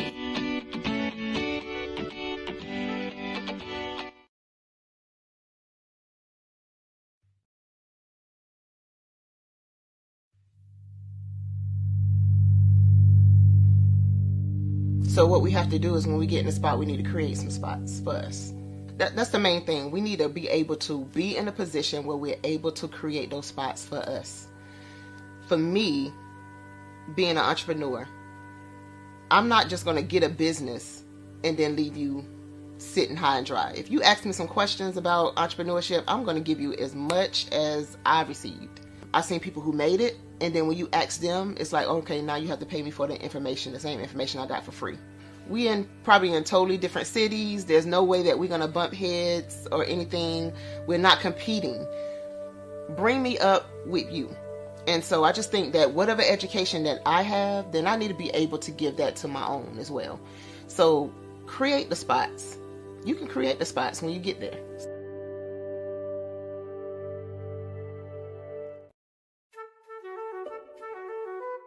This is Dr. Arnold T. Petsworth. He's the owner of Petsworth Vet World, a veterinary clinic in Hopton, Connecticut. His patients include dog, cat, frog, fish, Goldie, dog, and this alpaca. Due to doctor-patient confidentiality, we can't tell you their names. Business at Vet World was steady, and then quarantine hit. Neighbors brought new four-legged friends into their homes. Bunnies. Bunnies everywhere. Dr. Petsworth welcomed these new patients with open arms. The only problem? There were more appointments than he could manage. That's when Dr. Petsworth turned to his American Express business card, which offers spending potential that's built for his changing business needs. He decided to hire a new assistant, Julio, and with spending power built for business purchases, he used his card to furnish a new exam room. Together, Dr. Petsworth, Julio, and American Express Business made sure all the pets of Hopton got the love and care they deserved. And everyone was happy. Get the card built for business by American Express. Follow the Brand TV broadcast host, Grant McGaugh, as he visits with top executives and entrepreneurs to find out their secrets of success with their personal brand. Follow the Brand TV broadcast host as he focuses on brand development to build better relationships, bring value to your business, relationships, and career. You will enjoy listening to each episode that is tailored to speak to you directly. If you're looking for this type of clarity in terms of building your brand, you have tuned into the right station. Each episode will help you to shape a conversation in the 5-star BDM network of 20,000 professionals and become a springboard for your corporate engagement and business opportunities. Each guest will frame their story in the areas of personal branding, business development, career development, financial empowerment, and technology innovation. Grant McGaugh explains why he is the CEO and owner of his own professional career. Grant is an accomplished business leader and entrepreneur who wants to give back to individuals to grow their personal brand strategy. Tune in as he weaves his story about new possibilities, while to you exceed expectations. If you love storytelling, this show will make for fun. Did you know women represent just 3% of Fortune 500 CEOs and less than 15% of corporate executives at top companies worldwide? Have you wondered what the secrets are to getting into the top ranks, whether in the private or public sector? Do you want to figure out how to stop being held back in your career or passed over for promotion? Then you're in the right place. Hi, I'm Dr. Madeline Ann Lewis, President and CEO of the Executive Women's Success Institute. I have decades of experience in the military, the federal government, and corporate America, and my mission is to help women succeed and tap into their full potential. I want to reach 1 million+ women around the world to become the leaders they are meant to be.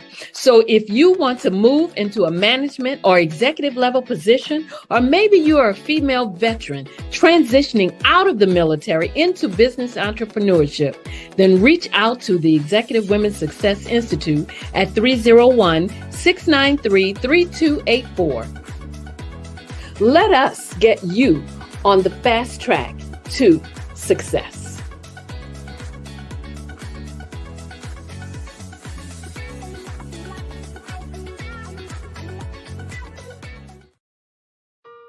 Hello, this is Israel, and I am CEO of Daydreams Interactive and author of Princess Planet.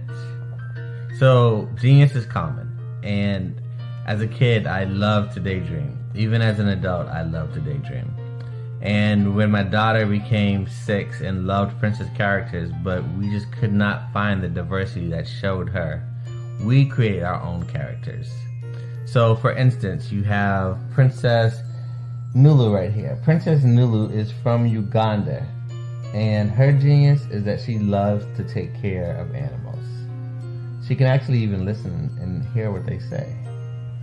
And then we have Princess Isabella right here. Princess Isabella, she's from Cuba, and her genius is biochemistry. One day she hopes to eliminate disease. Then we have Princess Nia right here. And Princess Nia is based off of my daughter. And she wants to be the greatest dancer alive. So that's her genius. So what's your genius? My genius is my imagination. Genius is common.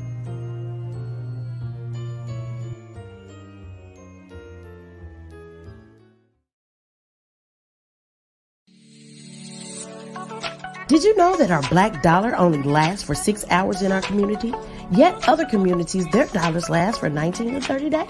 The Black Wall Street Nation. Black Wall Street Nation. Yes, that's why we created the Black Wall Street Nation. Black Wall Street Nation is a centralized directory available to all black businesses across the world.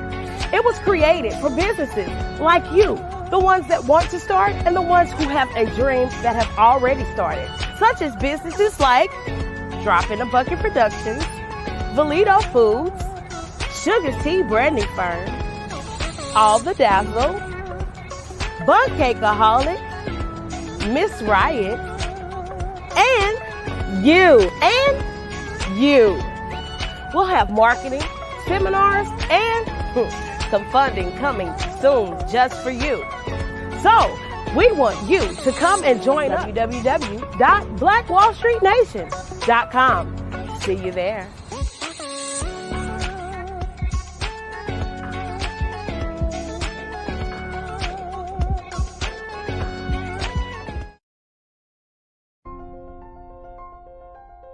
What if you could build your own city? A place where every child can find nurturing people to help them achieve their full potential. A place where every adult can access job training support. Where health education is abundant. Where social justice ruled the land. A place without limitations. Welcome. You have arrived at STEM City, USA. It is what every city should be. A safe and trusted community where you find people and resources to help you become everything you are and beyond. STEM City is unlike anything you have ever experienced. It is a digital twin of the world around you, only better. STEM City is about energy and soul renewal. It is more than a digital world. You can almost feel the power of live cultural events, music, and theater. STEM City promises a better future for children with caring mentors and hands-on activities with dedicated tutors to support our youth. STEM City is your passport to a healthy lifestyle with weekly events addressing our community's many issues. STEM City is your financial well-being with helpful information on wealth management, career advancement, job training, and so much more. STEM City is the community you deserve. It is the city where your dreams can come true. STEM City USA, a place in the sky that is accessible to all who reach for the stars.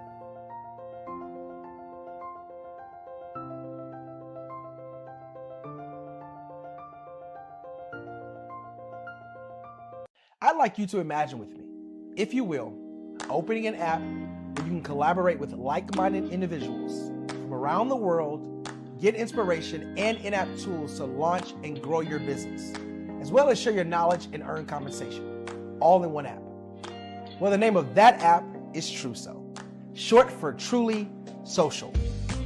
Hi, I'm Matthew Newman, the founder and CEO of Truso.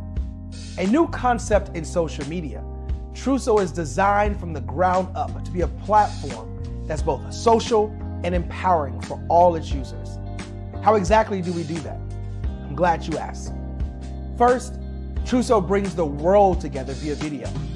Psychologists assert that video provides a significantly more effective connection than audio only. When you enter a community on Truso, you're face-to-face. Second, on Truso, you don't have to have 1 million followers to monetize. Our business model allows all hosts and moderators to monetize, no matter the size of your following. by one, producing fee-based content, and two, inviting others to join the platform as subscribers. Even more, Truso has an in-app resource library with over 100 free resources, forms, and documents to help you build your brand and grow your business. Third, Truso is inclusive. The deaf and hard of hearing communities make up 360 million people worldwide. Unlike audio-only apps, Truso embraces this community, providing a networking platform that allows them to participate via video and closed captioning. We even have a deaf and hard of hearing foundation in the works as well. Fourth, Truso is both social and safe. We refer to Truso as a virtual extension of the beauty shop, barbershop, and brainchild of the community. A place where there's laughter, along with wisdom, growth-oriented conversation, and genuine connections in a safe space. Truso even has proprietary security to ensure we maintain a safe environment for everyone. Where are we at now? Truso is live, y'all. We've launched in beta and we're acquiring users daily. We have an incredible development and marketing team, plus amazing celebrity influencers at the table, helping us spread the word around the globe, beginning within the African diaspora and beyond by creating a safe space for growth, connection, and collaboration. We're truly excited about Truso. We've created something special for which there is a global market. And we invite you to embark on this journey with us as a shareholder. The future for Truso is truly bright. Join us and let's go there together.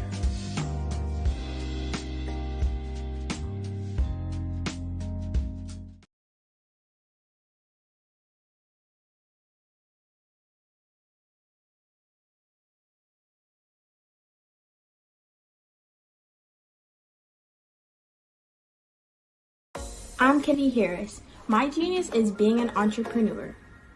I'm the CEO of K-Lock, a company where I develop my very own line of kids supplements. I currently market my multivitamin for kids to help combat weak immunity. During the pandemic, research has shown that having a strong immune system is key to fighting off disease. My vitamins are for kids, but adults can benefit from them as well. I'm adding a proprietary blend to my supplement line. I want to create my own blend so that I have a competitive edge in the marketplace. Staying healthy is important to me so that we live longer and have healthier lives. My website is klockproducts.com. That is K-L-O-C-K. Genius is common.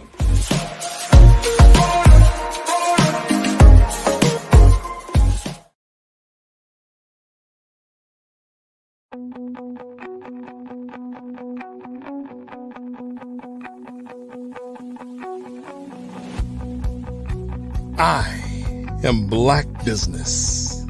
From the moment I wake until the time I sleep. Yes, I am Black business. I am Black business. Tell me, are you Black business? I am Black business. Do you support Black businesses? Listen, I support Black business because I am Black business. Black Business Expo. One of the largest business showcases in the history of Black business in the world. The world! Sign up today at www.blackbusinessexpousa.com or call 919-308-9090. I am Black business.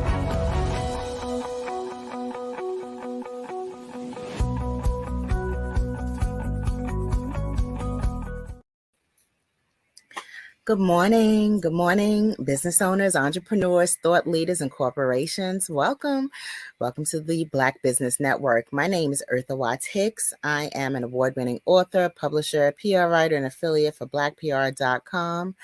And I am your business moderator this morning on the Black Business Network. The Black Business Network is a 24-hour business network showcasing Black businesses, business owners, entrepreneurs, and thought leaders worldwide. We have speakers from North Carolina, London, Singapore, Africa, Japan, and cities all over the United States.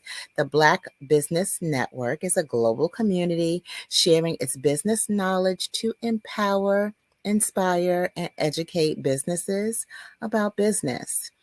Our next speaker is Dr. Barbara Wright. Now, Dr. Barbara Wright is the founder of Certified Dream Builder Incorporated in Kansas City and CertifiedDreamBuilder.com, an online business with the slogan of manifesting millions for missions who provide miracles for many, or too many, sorry. She has over 20 years experience in grant writing and fund development, coaching and consulting, and she has assisted in winning over $200 million in grants, contracts, and loans for nonprofits, for-profits, schools, and faith-based community and grassroots organizations. Now, welcome, please, Dr. Barbara Wright. Good morning. How are you? I'm great. Good morning, Dr. Barbara Wright. Yeah. Yes, glad to see you here. And Genius is coming, and I'll see you on the other side. Thank you so much. Yeah. Good morning, everybody. I'm excited to be here. I'm at a place called There because I am doing what I love to do. And today I'm going to share some of that with you. What I'd first like to share is a system for you getting your 10-second statement together about what you would like to do. So if you're listening to this, you probably have some goal in mind that you are trying to reach. If you're listening to this for a minute, it's probably because you are interested in getting funding for your organization, whether that's grants, contracts, or loans. This is for you. If you are trying to do anything and need to develop a system, this is for you.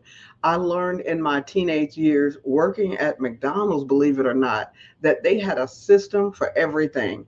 And I learned that with a good system, they could leave a bunch of teenagers in there to run the restaurant and we would be okay because there was systems for everything. And they had taken time to teach us those systems so we could basically do it while they were gone. Well, I'm going to tell you that throughout the years, I continue to remember those systems or the importance of those systems and what those systems could do. And I have incorporated those systems throughout my life. And that is a part of my genius, is using those systems in order to make business better and to improve business over time. So I'm going to share some of those systems with you in hopes that you may be able to incorporate some of these in your fund development planning, which includes grants, contracts, and loans, whether you are a for-profit or a nonprofit organization. First of all, I'd like to share with you my 5W system.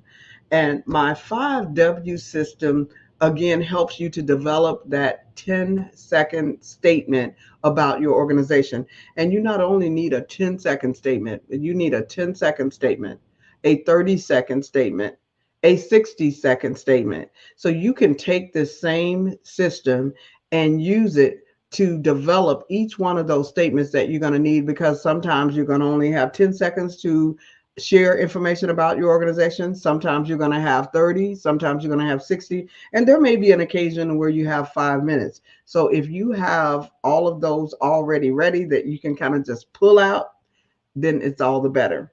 So the 5 W's: who, what, when, where, and why.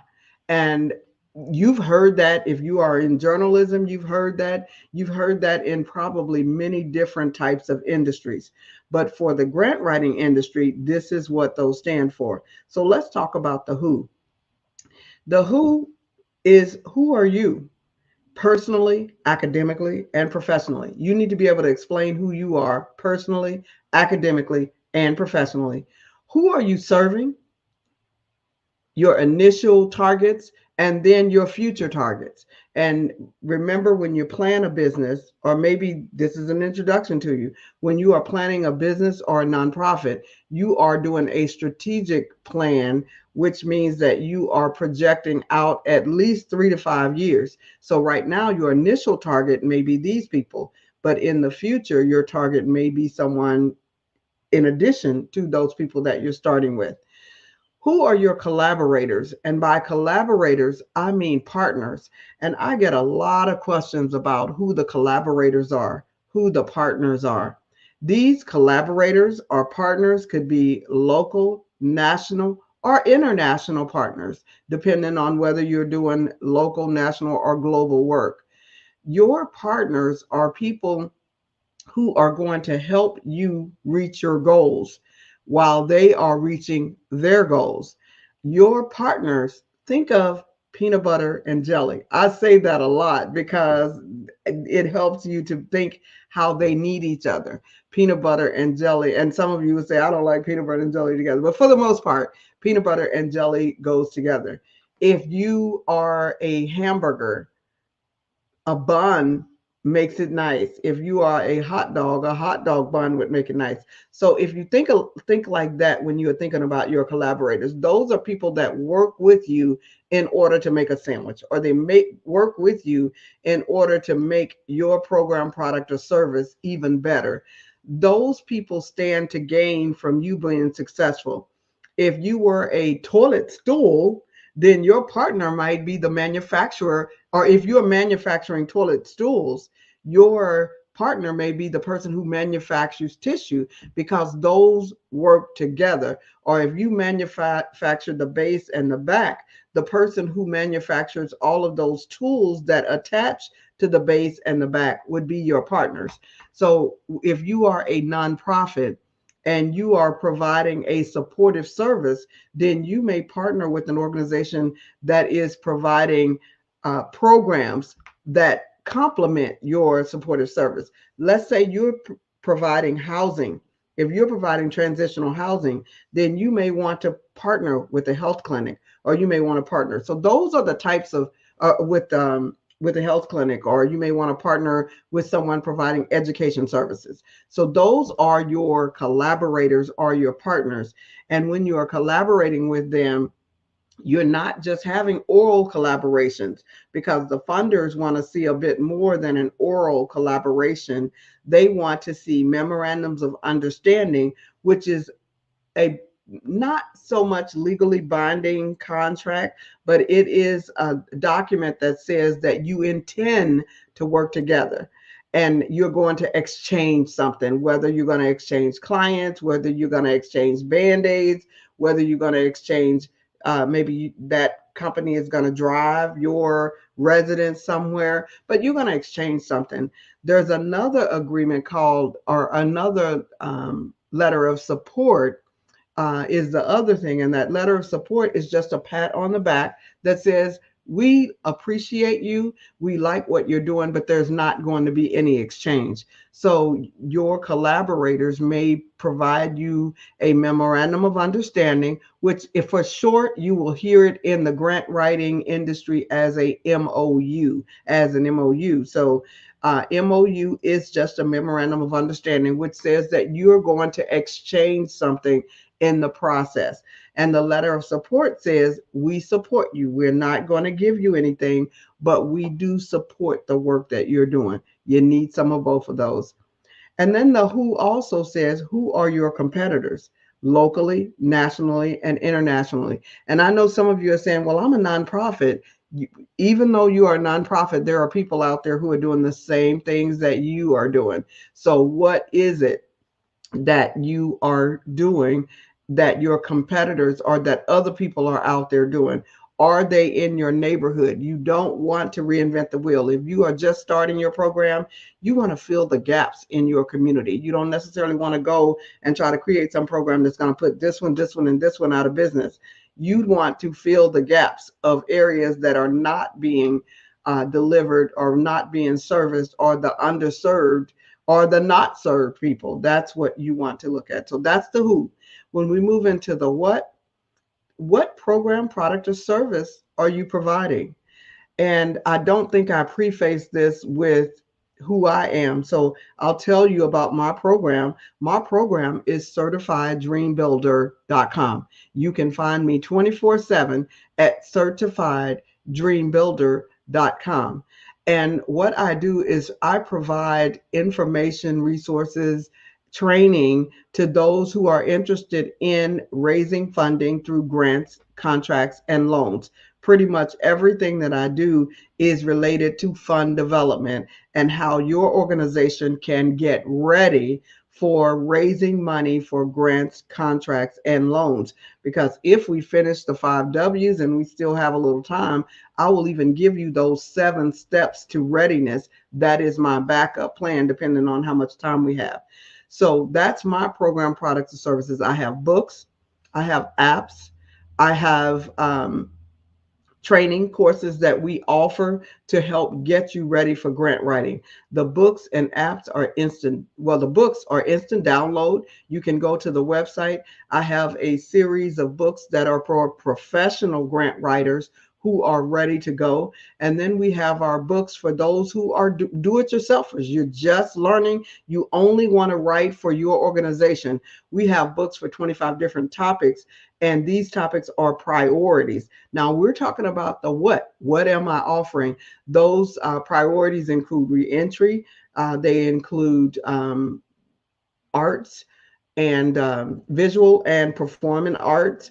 There's a book for transitional housing. There's 25 different topics on there. We also have another set of notebooks that provides additional information, a logic model, and 50 federal grants that would support your organization for $500,000 or more, and they're giving out at least 40 to 100 grants for each one of those 25 topics. So you would find that at CertifiedDreamBuilder.com. That's my what. I provide supportive services to those who are trying to obtain funding. I provide training and support. So you want to make sure that you know what program, products, or service you are providing and at what price you are providing that. The when are you providing your program, product, or service? You're providing it hourly, daily, weekly, and you want to make sure that you are providing it online so that no matter what happens with our COVID shutdowns, no matter what happens with anything that takes place, you are prepared and you are ready to go. So what program, product, or service are you providing and at what price? When are you providing your program, product, or service? At what cost per unit are you providing it? Are you providing it hourly, daily, or weekly? Your where is where will you work? You've determined who you are, who you're serving, who are your collaborators, who's your competition. You have determined what program, product, or service you are offering to the public. You have decided when you're offering it, whether it's weekly, daily, monthly, quarterly, hourly. You have determined. So now where will you place the program? Is it going to be online? Is it going to be offline? Is it going to be in person, virtual? Will it be hybrid? What is it going to cost you for your location? If you are going to be hybrid, how much is it going to cost you for you to put your program, product, or service online? And I would say in this day and time, with there being rumblings of another shutdown, I would say that you should make sure that your program is at least hybrid so that you are offering it in person and you can also offer it virtually because you know the technology that it costs and you know the protocol for getting yourself online. And lastly, of the 5 W's, the why. Why is your program, product, or service needed? And this one may elude some people. So I want to make sure that you understand. I want all my friends in here to understand this part. So why is your program or product or service needed? The way you answer that is you find statistics to support what you are doing. You go out and you research and find statistics. For those of you that are doing programs, products, and services as a nonprofit, there's a website out there called city-data.com. And speaking of that, those resources on my website at CertifiedDreamBuilder.com, every one of these resources that I mentioned, you can find them there on CertifiedDreamBuilder.com. But The one, city-data.com, provides you all the information that you would need for your zip code, for your county, for your city, for your state, for the nation. And this information is aligned to the census, so you are able to get some up-to-date information. Make sure that you check out City-Data to help you in getting those statistics that you need to support your organization. So that is your why. You need to be able to, when you are talking about your program, product, or service, you need to be telling people about the statistics that supports whatever it is that you're saying. Because if you're saying it without stats, you're just talking. But if you're saying it with the stats to support what you're saying, then you are using more empirical data, and people are more likely to listen. They can't hardly argue with the stats. They can argue with you, but it's very hard for them to argue with proven empirical data and stats. So make sure that you know the stats. So those are the 5 W's: the who, the what, the when, the where, and the why of developing a 10-second elevator speech that will explain what you do. Mine is I help manifest millions for missions who are providing miracles to many.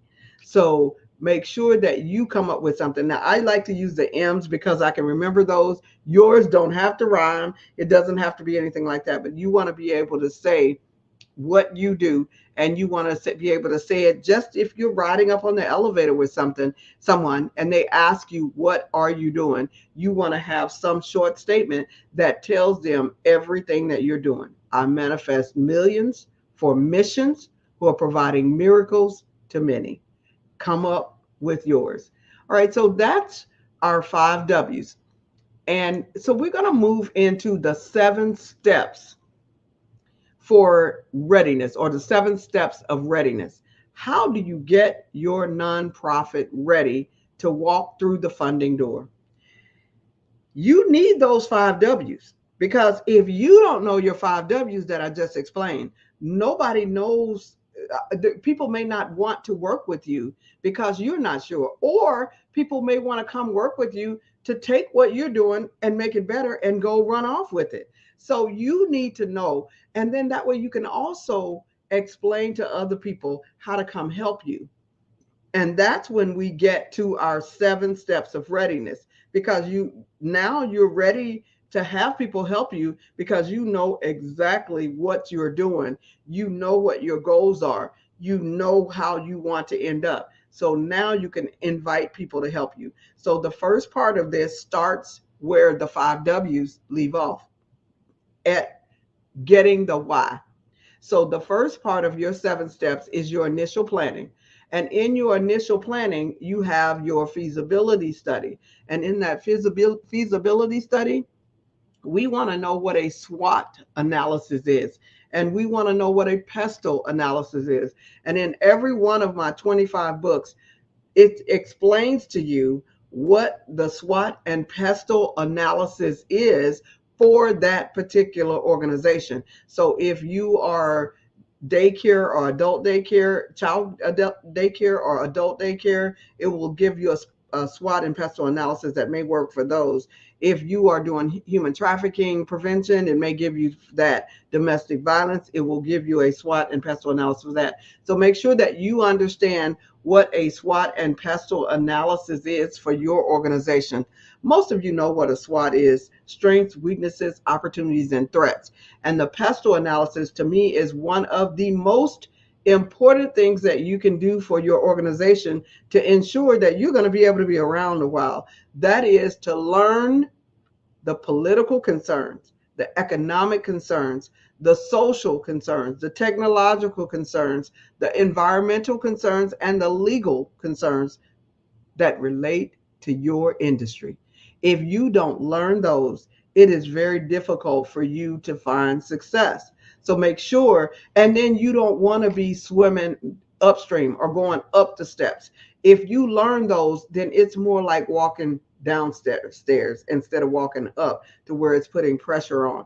Learn what that pestle analysis is. Learn the SWOT analysis. You may say, I don't have any threats. I don't have any weaknesses. I'm the only one. You want to ensure that you are telling the truth on that. So what is your SWOT and pestle analysis? And even if you are the first one that's doing this and you're the only one that's doing this, there are still weaknesses and there are still threats. So you want to know what your SWOT analysis is and your pestle analysis. And if you want to know more about those, get my book called Getting Ready for Grant Writing.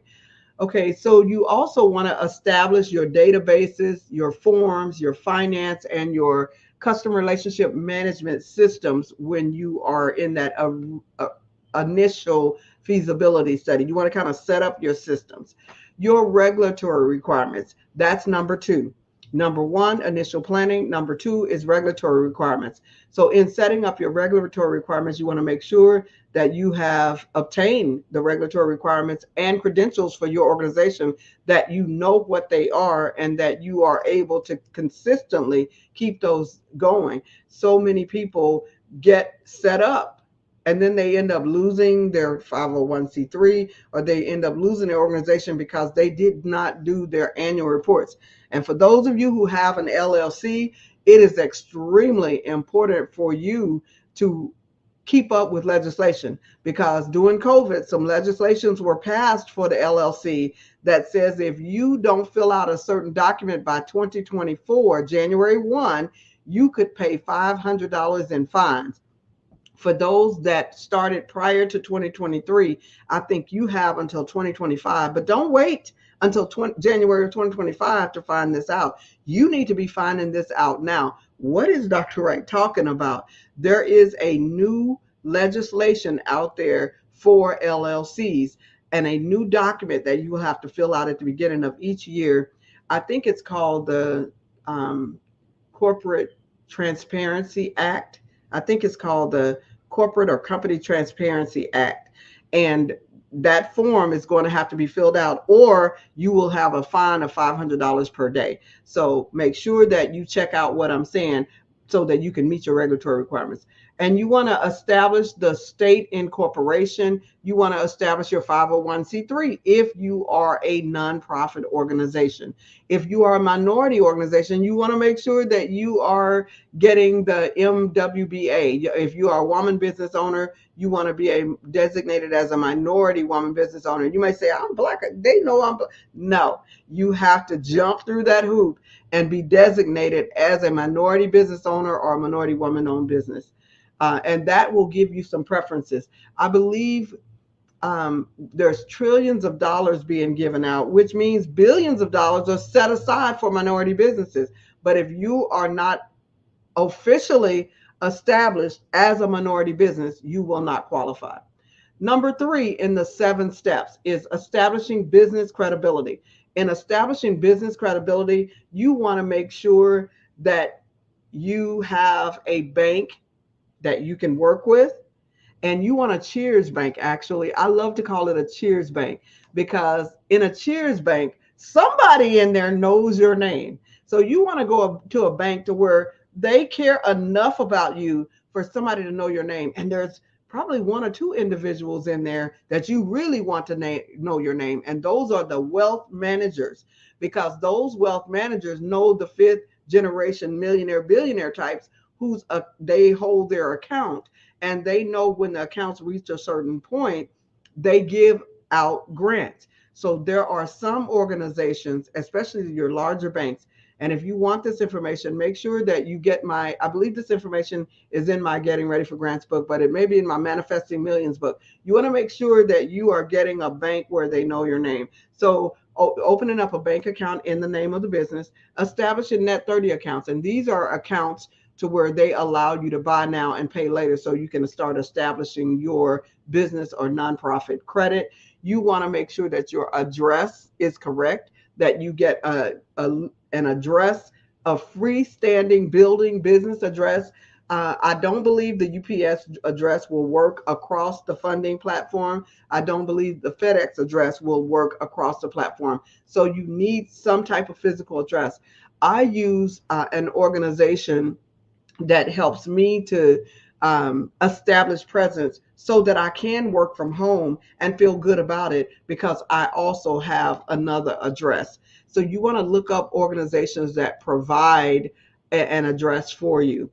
Brand identity. What is your brand identity? Your brand identity is your logo, creating your website, making sure that you have a brand's manual. And in that brand's manual is your logo, your case statement, which is your mission, vision, and value statement. It's your colors. It's your letterhead. It's all of that information that identifies you.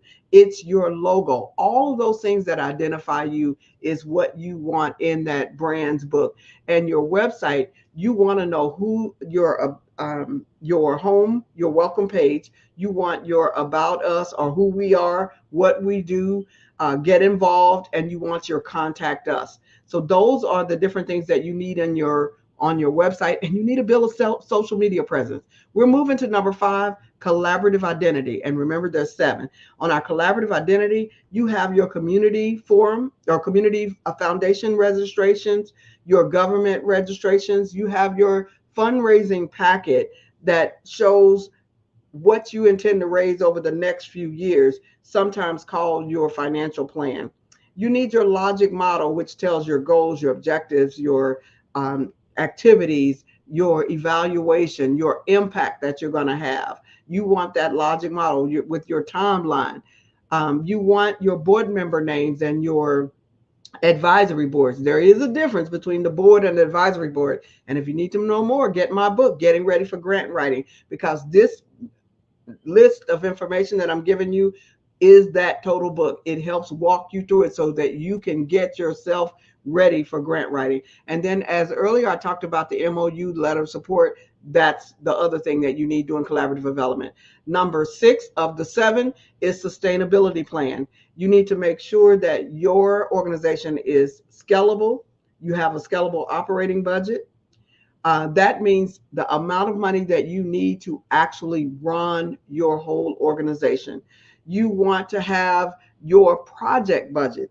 That is the amount that you're asking this funder for. You may have 10 funders, but each funder, you're going to ask them for one of the line items in your budget or for some project in your budget. So that's why you need an operating budget, and you're going to need a program budget for every time you apply for a grant, and then your sustainability and financial plan.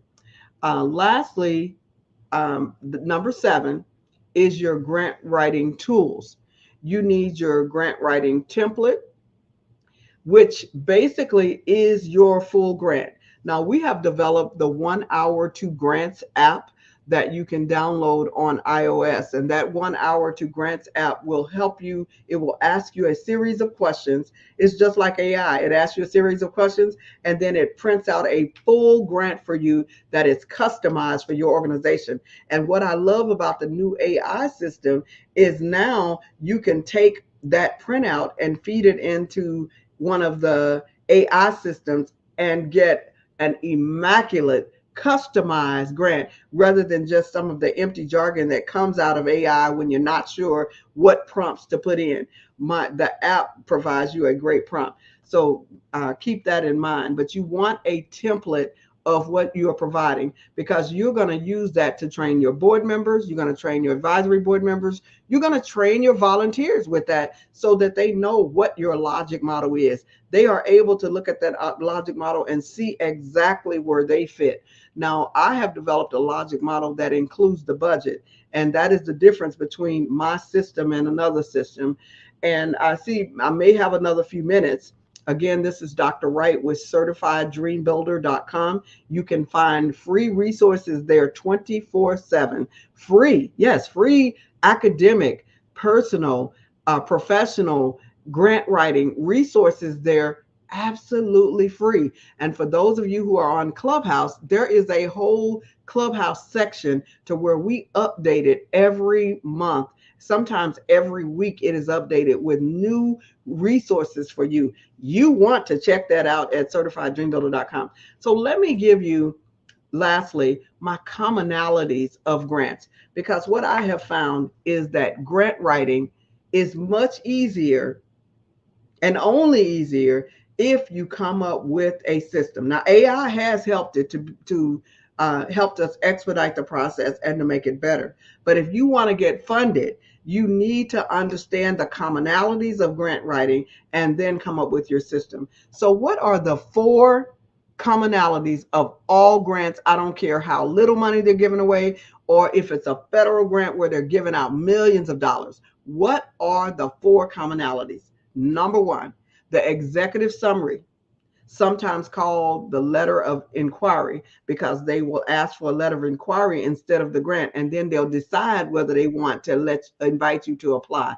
So and that's, you get that from those 5 W's that I talked to you about earlier. So your executive summary is just an explanation of those 5 W's, to where you are telling them who you are, what you're doing, when you're doing it, where you're doing it, why you're doing it, and you're including how much do you need. That's your executive summary, and that's your letter of inquiry. So that's part 1. There are 4 parts, remember. Part 2 of the 4 is your narrative, which is the story of the grant. And you know what? It's saying the same thing you said in the 5 W's: who, what, when, where, why. But now you are expanding it based on how much room. Some grants give you 2 pages, some grants give you 15 pages, some grants give you 25 pages. But you need to stick within the amount of pages that they give you to tell your story. And your story needs to be one that touches hearts. So under that story, you've got your needs assessment, you've got your program goals and objectives, your logic model, and you've got your evaluation that is in that story. How you're going to disseminate information, how you're going to sustain the program, how you're going to evaluate the program. All of that is under that narrative section, a description of what you are doing, your history. All of that is in that narrative section.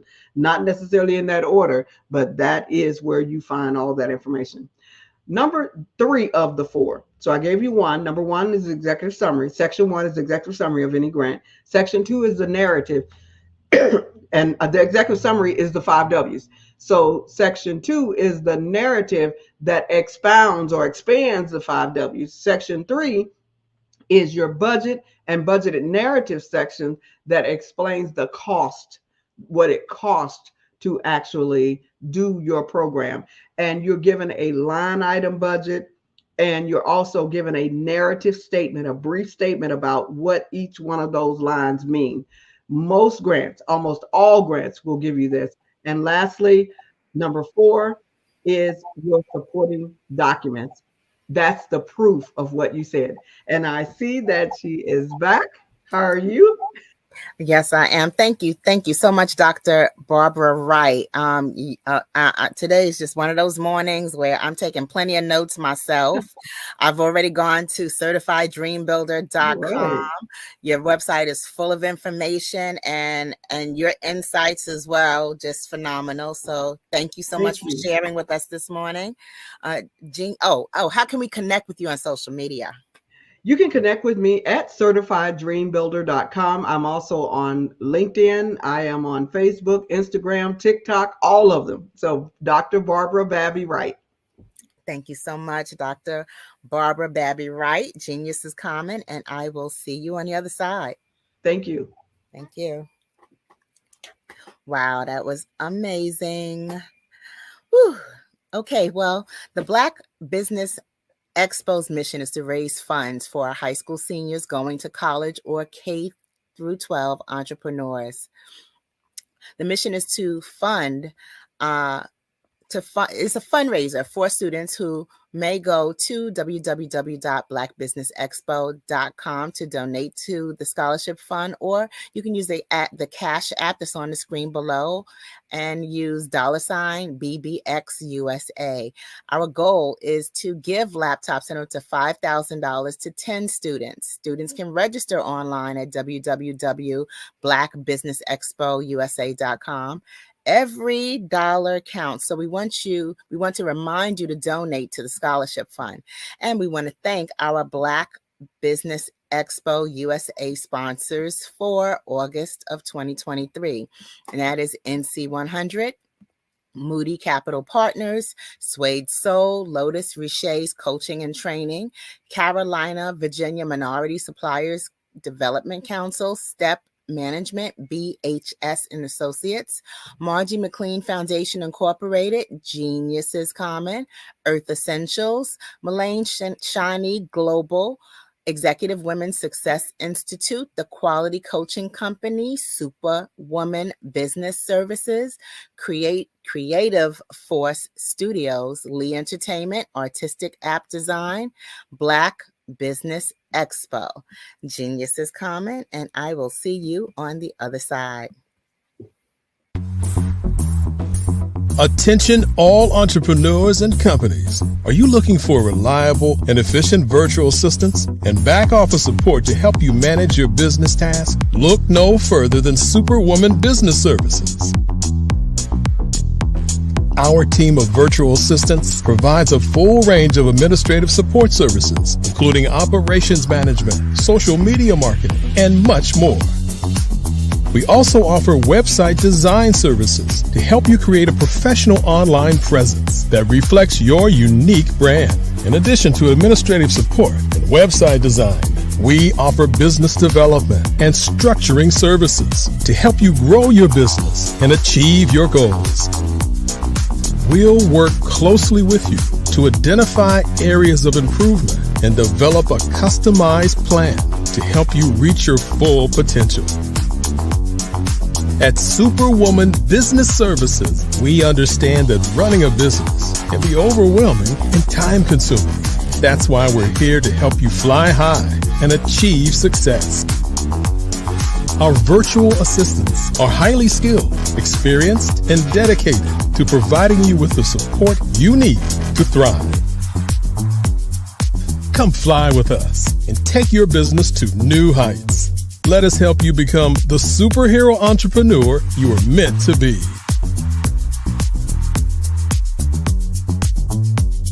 Contact Superwoman Business Services today to learn more about our back office support services. Come fly with us and take your business to new heights. Over the past few years, we've seen the growth of existing and new initiatives focused on financial inclusion, building global networks, and reducing the wealth gap in response to the idea there's not enough seats at the table. Whether their outcomes are to increase the representation of Black executives on corporate boards, ensure an inclusive global economy, or to create new U.S. African commercial pathways, the strategies are often carried out by separate programs. The question is, should they be? With the continent of Africa being home to more than half of the world's fastest growing economies, the youngest workforce, over 400 companies generating more than $1 billion annually, 700 generating more than $500 million annually that are poised for growth, and being the destination of nearly $5 billion in venture capital in 2021. Diversifying U.S. and Africa commercial engagement by building bridges between African businesses and their U.S. diaspora should begin being seen as mutually beneficial. From helping to reduce Africa's enormous capital gap to catalyzing two-way trade opportunities, the COVID-19 global pandemic hopefully has taught us that global challenges and opportunities are more interconnected than we thought. During the pandemic, African companies like Unicorn Flutterwave, insurance provider Reliance Health, ride-hailing app Yasir, and 54Gene, the continent's first bank of DNA on people of African descent, prove that when African companies have access to networks, capital, and information, they grow big, grow fast, and create solutions that are valuable to the world. This is why BDirect was created. We are the first U.S.-based but African-centric board preparedness and board search company designed to connect U.S. Black talent and corporations to African businesses. Unique and fundamental to BDirect's success is our process of helping board candidates adapt their experience and networks to an African context before they're connected to high-growth companies that are looking to locally and globally scale.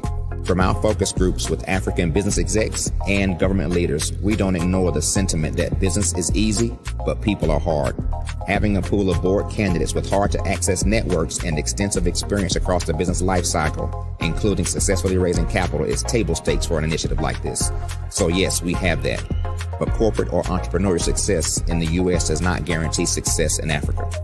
Developed alongside industry partners on the continent, Our training program, Be Direct Prep, is designed to transpose their experience to create cultural comfort, understanding, and a commitment to helping businesses in Africa scale. Our board governance sessions are African, continental, and country specific, integrated with cultural awareness and dexterity training. Masterclasses led by African industry execs and mentoring and coaching from African continental-based facilitators. But even more unique to Be Direct Prep, we cap off our training program with an immersion trip to help candidates that have not been to Africa before see and feel Africa's complexity and opportunity from African soil. We all know traditional network-based board placement has historically left a lot of us out of ever really being in the paid board pipeline. Our strategy supports the work of many great organizations that are successfully filling seats at U.S. board tables by creating more tables for those that are still left on the sideline. It's time to start seeing the role and value of U.S. Black talent and businesses on the continent of Africa differently. Old perceptions and habits limit economic inclusion. Let's transition Black talent and the African businesses they will support from the periphery of the global economy to its core. Living in a global lockdown, we all know now how fast local and global economies can change and see the value of having businesses that hire, strengthen local value chains, and even grow globally. Status quo in any form holds back progress. We must democratize U.S.-Africa commercial engagement by socially and economically connecting cultures that have long been disconnected. It's time for Africa's U.S. diaspora to redefine their global value by helping African businesses scale continentally and globally.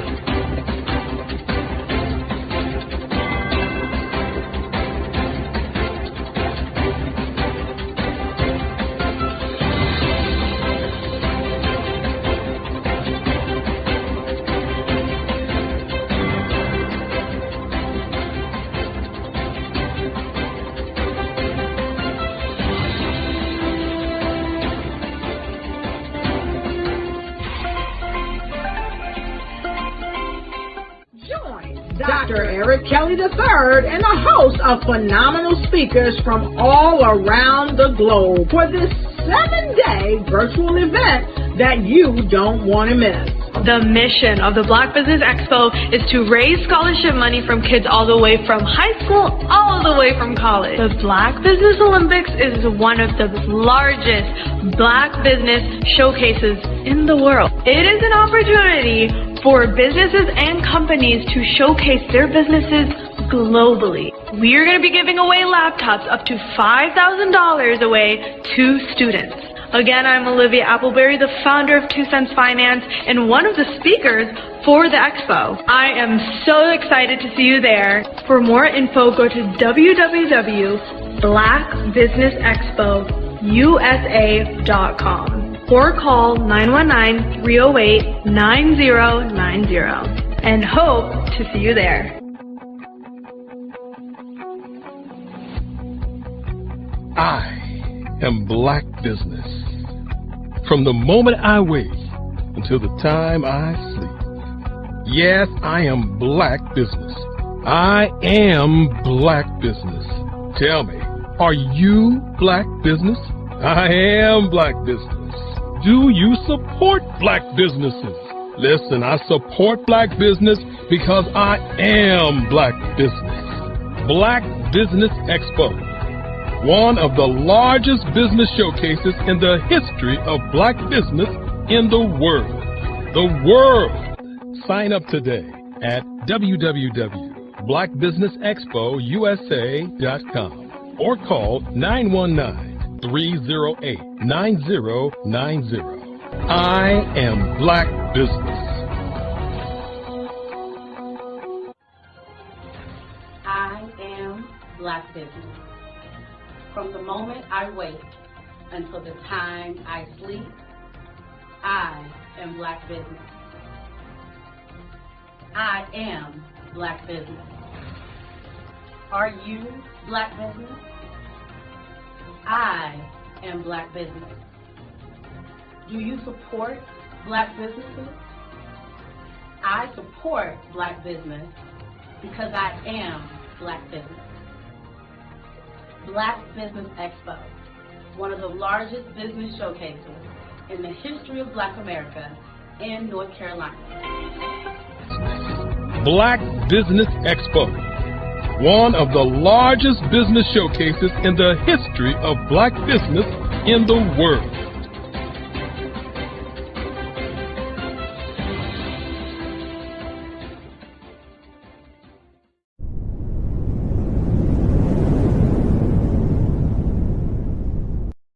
I am from Washington, D.C., but I was raised in Durham, North Carolina. I came to Durham when I was about 5 or 6, and then I traveled back and forth to D.C. because it's where my people are from. One of the unique things about my family is my mother, she's also an artist. She does quilting, and she does a lot of artistic things, and then my son, he draws with both hands, his right hand and his left hand like I do. So that's kind of a family trait. And then my other son, he's a videographer, and my daughter, she works, she's a regional vice president for Sunglass Lab. When you start out drawing and sketching, you want to continue to explore, you know, each avenue. I do pastels, I do pen and ink, I do painting, I do acrylics. I haven't done oils yet. But I try to do all facets of art. What I say to a lot of times to people is, you know, you can't put yourself in a box when you're an artist. You have to explore. And over the course of my life, I've tried to explore different mediums. I also do sculpture as well. I choose my subjects by the intensity that they have in their faces, or the intensity that somebody is moving, because I do more than portrait drawings. I also do I do abstract, and then I do figurative drawing also. Well, what happened in this particular show is that I started out trying to come up with something that would be a little bit different than what everybody else is doing. So I was working on a Barack Obama show, and they wanted me to do some paintings of Barack. And so what I did was, because of the deadlines, I kind of did it kind of fast. And then I realized when I was doing it fast, I enjoyed it. And so then I started doing other pieces the same way, and I started to enjoy those pieces also. And so I came up with this particular style. And it's a style of lines and colors. And what's interesting is that when I was in college, I did a show called Lines, Colors, and I talked about the boldness of the blacks, the hotness of the whites, and this is how this has come about, you know, later on in my life. And the colors comes from a lot of the entertainers that I work with, where they wear different colors. They don't wear, you know, your plain reds or your whites. They wear different colors, and so that's also another piece of what's giving me the colors. The subtitle of this show is Faces That Speak Life. That's real critical. Faces that speak life. Each one of these pieces is a life source and a life energy that's being put on display for people that are looking at them. You know, I always say in terms of my art, it's not important that I draw them. It's important what you get out of what I draw. You know, I don't try to just draw it because you like it. People wanted me to do prints. I didn't do prints. You know, people asked me to do different people, but the people that I choose are people that make a difference in the lives of people in the world. So the human landscape idea was, again, as I say, the lines represent your emotions, it represents your ideas, and it represents your journey as a human being. And that's why you get the different pieces and the different looks. And as you notice, I try not to do one look that looks alike another look. And that's what's the most important part of this show.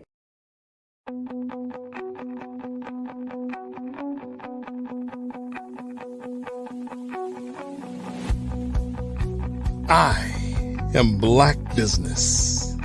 From the moment I wake until the time I sleep.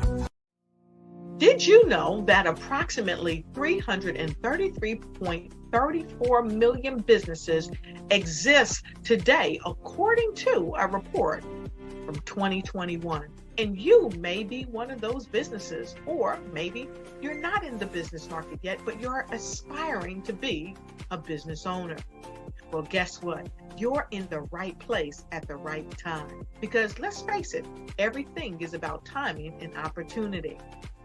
Hi, my name is Dr. Lotus Richey, and I'm the CEO and founder of the Lotus Richey Coaching and Consulting LLC, along with the Lotus Richey Ignite Show.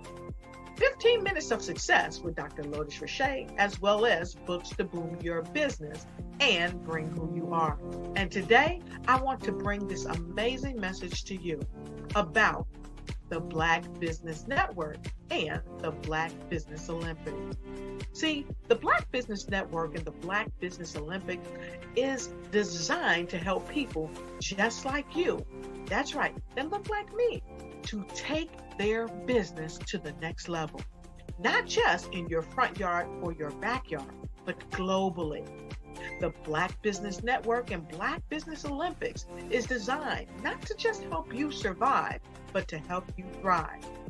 So join us today as we come together with businesses all around the world to support our students, our children, our young teens, our young entrepreneurs. What we do is we come together to help raise funds for students who are aspiring to be business entrepreneurs, who are aspiring and who are thriving in college.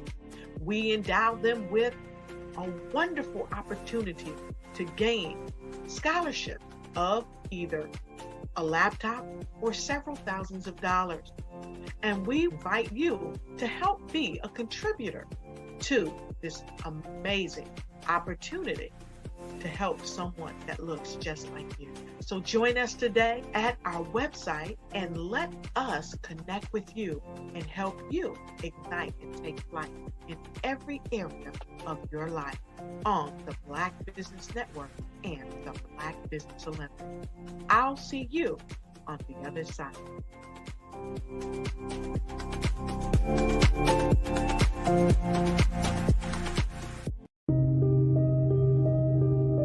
The Black Business Expo is changing my life.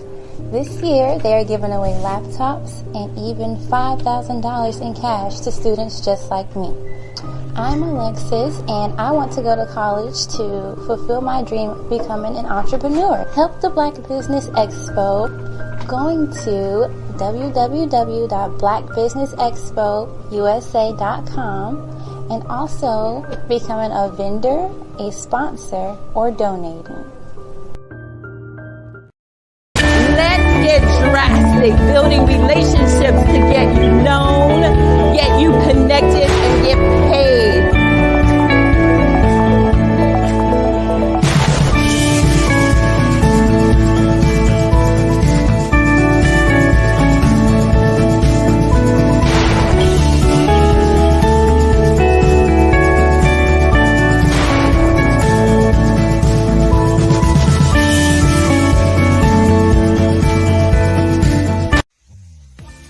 Are you ready?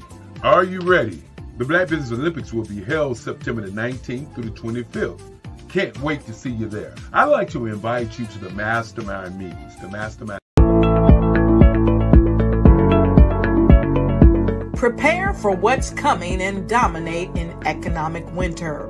Stand strong and thrive by showcasing your great products and services globally through the Black Business Network and Black Business Olympics. The Black Business Network has showcased over 2,000 companies with over $7 billion in sales each year. Over 10 million attendees have viewed the rebroadcast each month. Through the Black Business Olympics, unique styles of business training and mentoring are turning students into business owners and entrepreneurial warriors who will dominate in any economy. Gain the ultimate advantage of the Black Business Olympics, 7 days of unbelievable topics and speakers speaking around the globe. Donate your time and experience to provide expertise and scholarships to students worldwide and change the world. Now, more than ever, new insights, tools, strategies, and capabilities are needed. This is your chance for a major presentation to the world.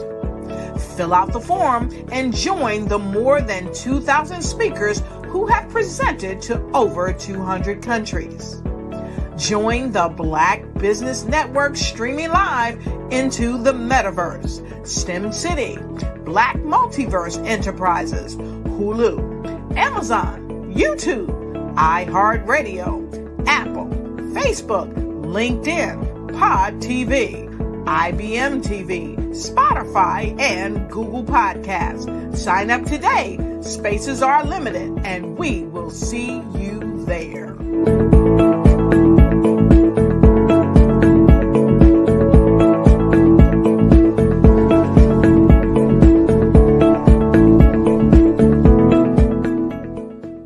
I'm Ramon Ray, founder of Smart Hustle Magazine and SmallBizTechnology.com.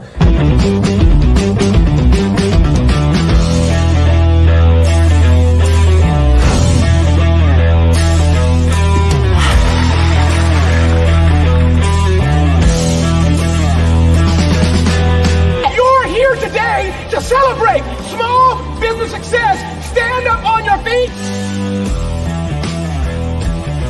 You rocked the house. It was amazing. Didn't we learn? For me, success comes from failure. One thing not to do is shake somebody's hand like this.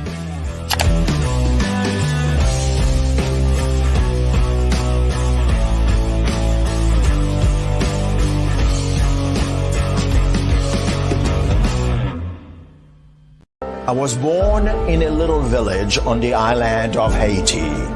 Many deadly diseases pounded me. It is as if they were on a mission to end my existence on this earth. I refused to give up. In 1983, I left Haiti and came to the United States of America. And I came with $5, 2 shirts. I didn't speak any English. I came to Atlanta. I got a job. I was a doorman. I was a doorman with a dream. What I used to come on stage. I'd rehearse this moment that I'm standing in front of you. That's the power of a dream. Maybe today is the day you begin acting as if you already have it. And then step out with full force. Take a risk.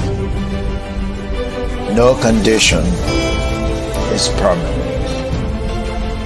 Don't let your situation distract you. You are chosen. You are called. You are born for a purpose in this life.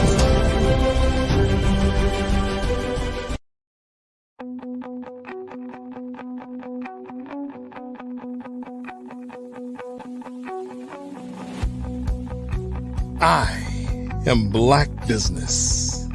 From the moment I wake until the time I sleep. Yes, I am Black business. I am Black business. Tell me, are you Black business? I am Black business. Do you support Black businesses? Listen, I support Black business because I am Black business. Black Business Expo. One of the largest business showcases in the history of Black business in the world. The world! Sign up today at www.blackbusinessexpousa.com or call 919-308-9090. I am Black business.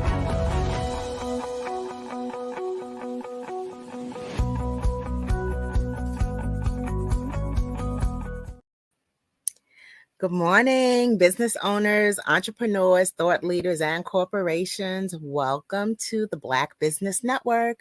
My name is Eartha Watts Hicks. I am an award-winning author, publisher, PR writer, and affiliate for BlackPR.com. I am your business moderator this morning on the Black Business Network. The Black Business Network is a 24-hour business network showcasing Black businesses, business owners, entrepreneurs, and thought leaders worldwide. We have speakers from North Carolina, London, Singapore, Africa, Japan, and cities all over the United States. The Black Business Network is a global community sharing its business knowledge to empower, inspire, and educate businesses about business. Our next speaker is Tamisha Thomas. Now, Tamisha Thomas,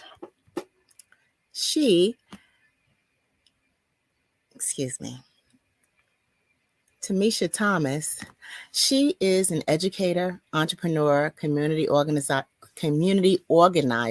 with a huge heart for supporting our youth in wealth-challenged communities. Tamisha Thomas is a graduate of the University of Alabama at Birmingham and has worked in radio and television as well. Tamisha is the founder of the TMT Youth Community Foundation, a nonprofit organization that trains youth and prepares them for careers in science, technology, engineering, arts, and math. Welcome, Ms. Tamisha Thomas. Tamisha, welcome.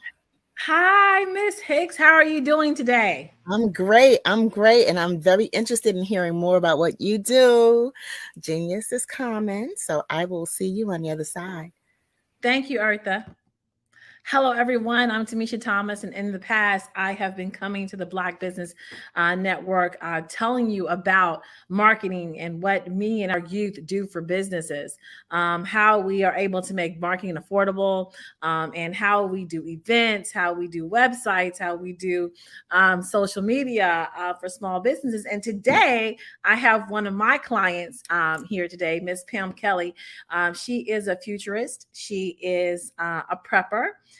She is an amazing person with a big, huge heart for our community. And she has this big vision for bringing people together and making sure they are prepared in this new economy that's coming. Without further ado, I'd like to introduce to you Mrs. Pam Kelly. Hello, Mrs. Kelly. How are you today? Hello, Tamisha. How are you? How are you? Wonderful. I'm wonderful. Well, good. I'm glad to have you on the Black Business Network today. Thank you. I'm so glad to be with you all. And I thank you. And I also thank Dr. Eric Kelly, who I've known for decades. So this is just a wonderful opportunity to connect with everyone. Well, you've got some amazing things going, and I wanted you to come to the Black Business Network today to let everyone know who you are and why you're doing what you're doing, and then to talk about your upcoming tour.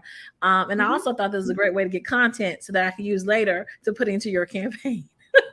Okay, well, great. So everyone, my name is Pamela Kelly. I'm founder of I Prep to Thrive. I am an inventor of a tool called Cashflow 5-10-10-75, which is a preparedness mobile app. And I can talk about that a few more minutes later. But I'm also a proud partner of TMT Youth Community Foundation. And again, I want to thank Dr. Eric Kelly with the Black Business Expo for giving me an opportunity to speak with you all today. So I am a prepper. I am not a doomsday prepper. I'm what's called a life cycle prepper. Because I've always felt that doomsday is something you simply cannot prepare for. As a person of faith, I believe that you can do the best you can, just stand, and the Lord will decide on our future at that time. So for doomsday events, that's something I leave to the other doomsday preppers. But life cycle preparedness, that's all about preparing day to day. to meet the daily challenges of finance, being strategically prepared, and to be able to revive, thrive, survive from at-risk and survivable events. So that's what I engage people in sharing information about that. And one of the most basic things that we can do and that I promote is simply to start saving for an emergency cash stash. Because 60%, statistically, 60 to 63% of Americans are currently without an emergency cash fund. So my cash flow app, 5-10-10-75, is a very inexpensive and simple tool to help bucket your dollars so that you are engaged in trying to reduce spending so that you're living at 75% or less of your dollar. And when you're able to do that, you know what happens? You're able to save 10% for emergencies. You are able to give 10% back to your community, and even 5% to invest in what I call kinship business communities, because ultimately that's how we as an African-American community build wealth, sustain wealth, and actually build those places that our present and future generations need. Imagine using 5-10-10-75 so that we have community centers that our young people can go to, places that our seniors are able to be attended to and nurtured, and even to get our veterans. So there's people in our community that are in need, and the only way that we can respond to that is to really collectively and intentionally invest our dollars in the right buckets, and we can do so much as a community using a preparedness strong partnerships. So that's what I promote. And at this time, as part of the hold on, you said that was a lot, but you got to give us time to digest that. That was, yeah, I can that talk 24/7 about preparedness. So just so hold on, let me help everyone digest what you just said, because I met you 20 years ago, and you said to me, "We spend all of our dollar," and I thought about that, and I was like, "We sure do." And I met you when my children were small. My son just went to A&T on Sunday, and I was able to write out his tuition. Yay! I was able to write out his tuition without much hardship. And I believe it was because of the conversation that I had with you when I first met you a long time ago. And that conversation was to be able to say, we as African Americans, we actually we have $1 billion spending power. Well, we have a $1 trillion spending power. Sorry, but on we're sending about $1 trillion outside of our community. So that's what this is that you're speaking of, because with $1 trillion billion buying power, that's stronger than third world nations. We're talking about actually our combined spending power. It actually makes us the 8th nation in the world as a spending power. However, most of that, if not all, most of it, 99% of it, is going out of our community. So that is why we do not have community centers. That's why we do not have seniors. So what I'm proposing is that we each, in our own way, I have a tool, again, cash flow 5-10-10-75 is not a reinvention of the wheel. It's actually financial wisdom, traditional wisdom. Simply do not spend all of your dollar. Now, I had to learn that myself the hard way. So fast forward to 2023, that's what I promote. Just starting the baby steps, download the app and do a preparedness audit for 30 days.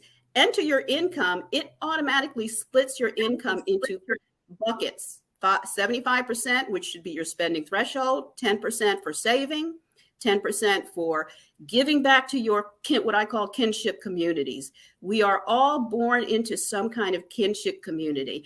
I am a Christian first, African-American, a woman. Those are all of my communities that we need to intentionally set aside in support, and also 5% to invest in our business community, because that's where jobs are created.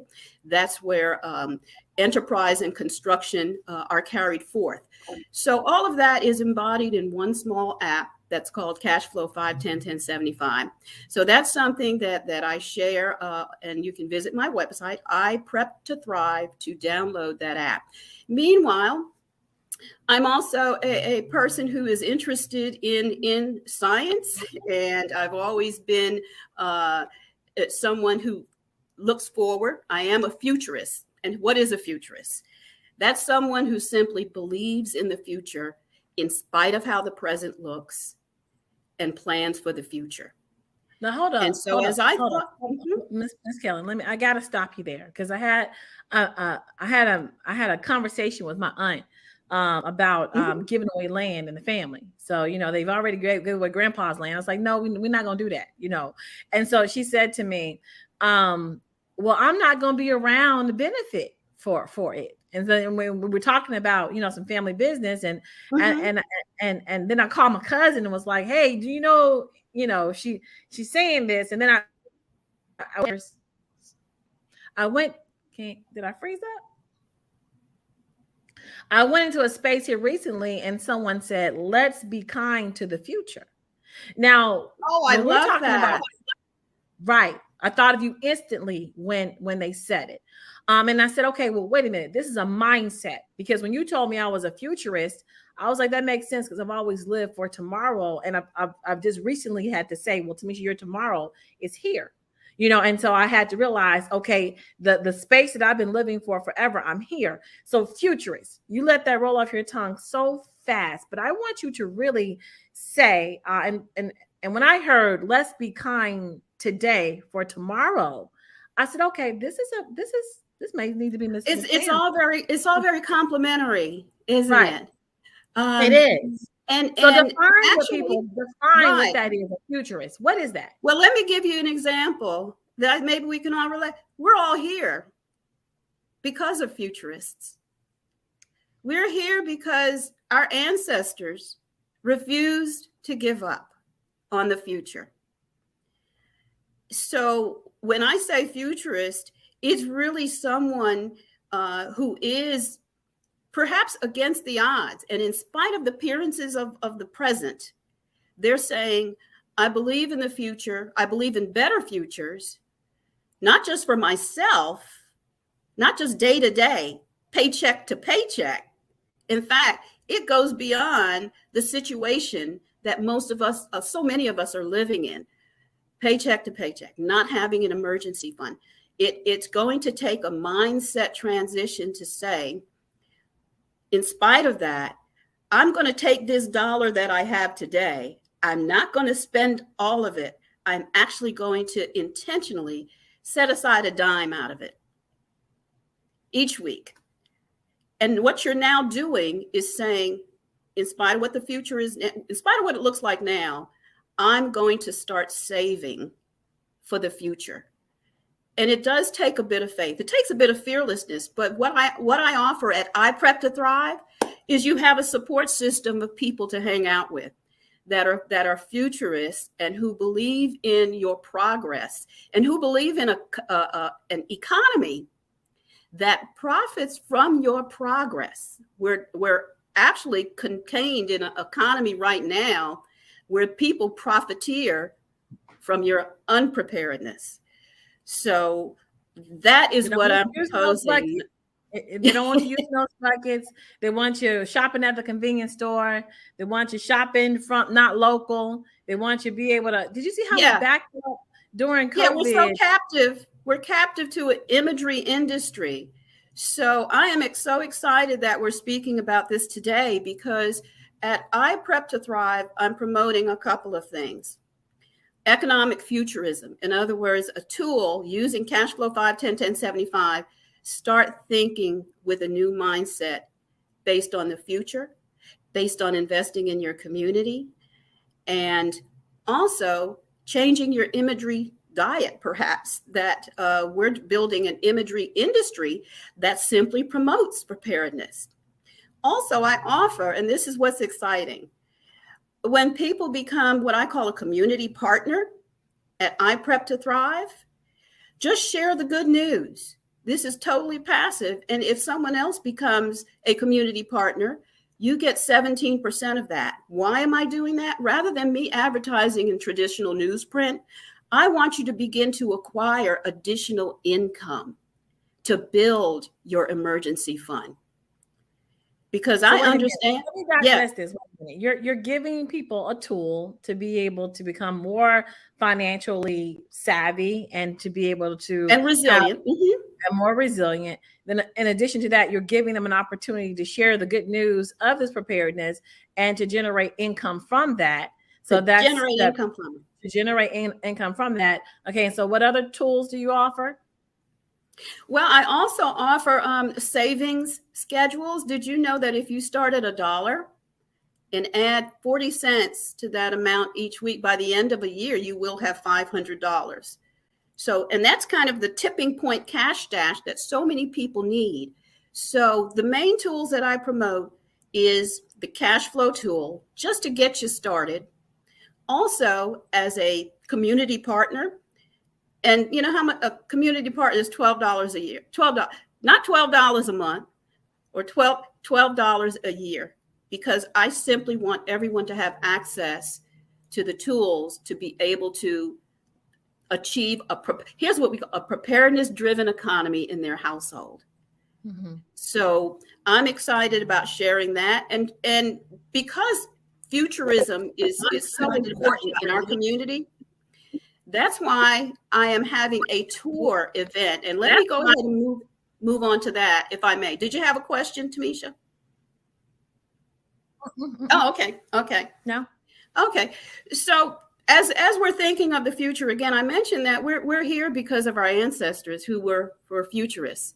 There's an event coming up next year that is truly a celebration opportunity of all the people who were futurists in their time, who refused to give up and prepared for the future so that we can be here. Next year, April 6th through 9th, or April 8th, there's going to be a total solar eclipse at Niagara Falls, New York. I am now inviting anyone who is a futurist like myself, or is into science, African American history, genealogy, arts enthusiasts, to consider going on this tour. Why? Because that area is a crossroads of so many African American pioneers, such as abolitionists, civil rights leaders, people who were very much involved in charting a new economic future in the African American community. So this is a way for us to revive that spiritual, that ancestral impetus and just renewed energy, because we're at a crossroads economically in the African American community. Again, they say 60% of us are living paycheck to paycheck, and that's not just African Americans. It's really the American public. But in particular, it's predicted that by 2053, all things remaining the same with the Black economy, we may have zero wealth. And there's reasons for that. But we need, being aware of that information. That's what motivated me. That $1 trillion buying power is going to dry right on up, huh? Is that what you just said? 2053, some people may say, oh, that's toxic information, or I don't really want to know. I will not be here. But again, if you're a futurist, while I may not be here, my kids will be here. Are going to be here. Their grandkids. I do not want a second economic captivity for them. So we are at a crossroads, and this tour represents just a wonderful convergence of history and moving forward. Where do we go from here? What I love about this tour is that DeSantis in Florida just created this environment where he is restricting history from the residents. The government has reached their hands into the classroom and said, when you talk about Ocho, this community that had a large massacre, make sure you reference the point that 2 white people died as a part of their friendly gunfire, and let's rewrite this history as a massacre where African Americans massacred themselves. So there's a skew of history here right now. We're talking about history.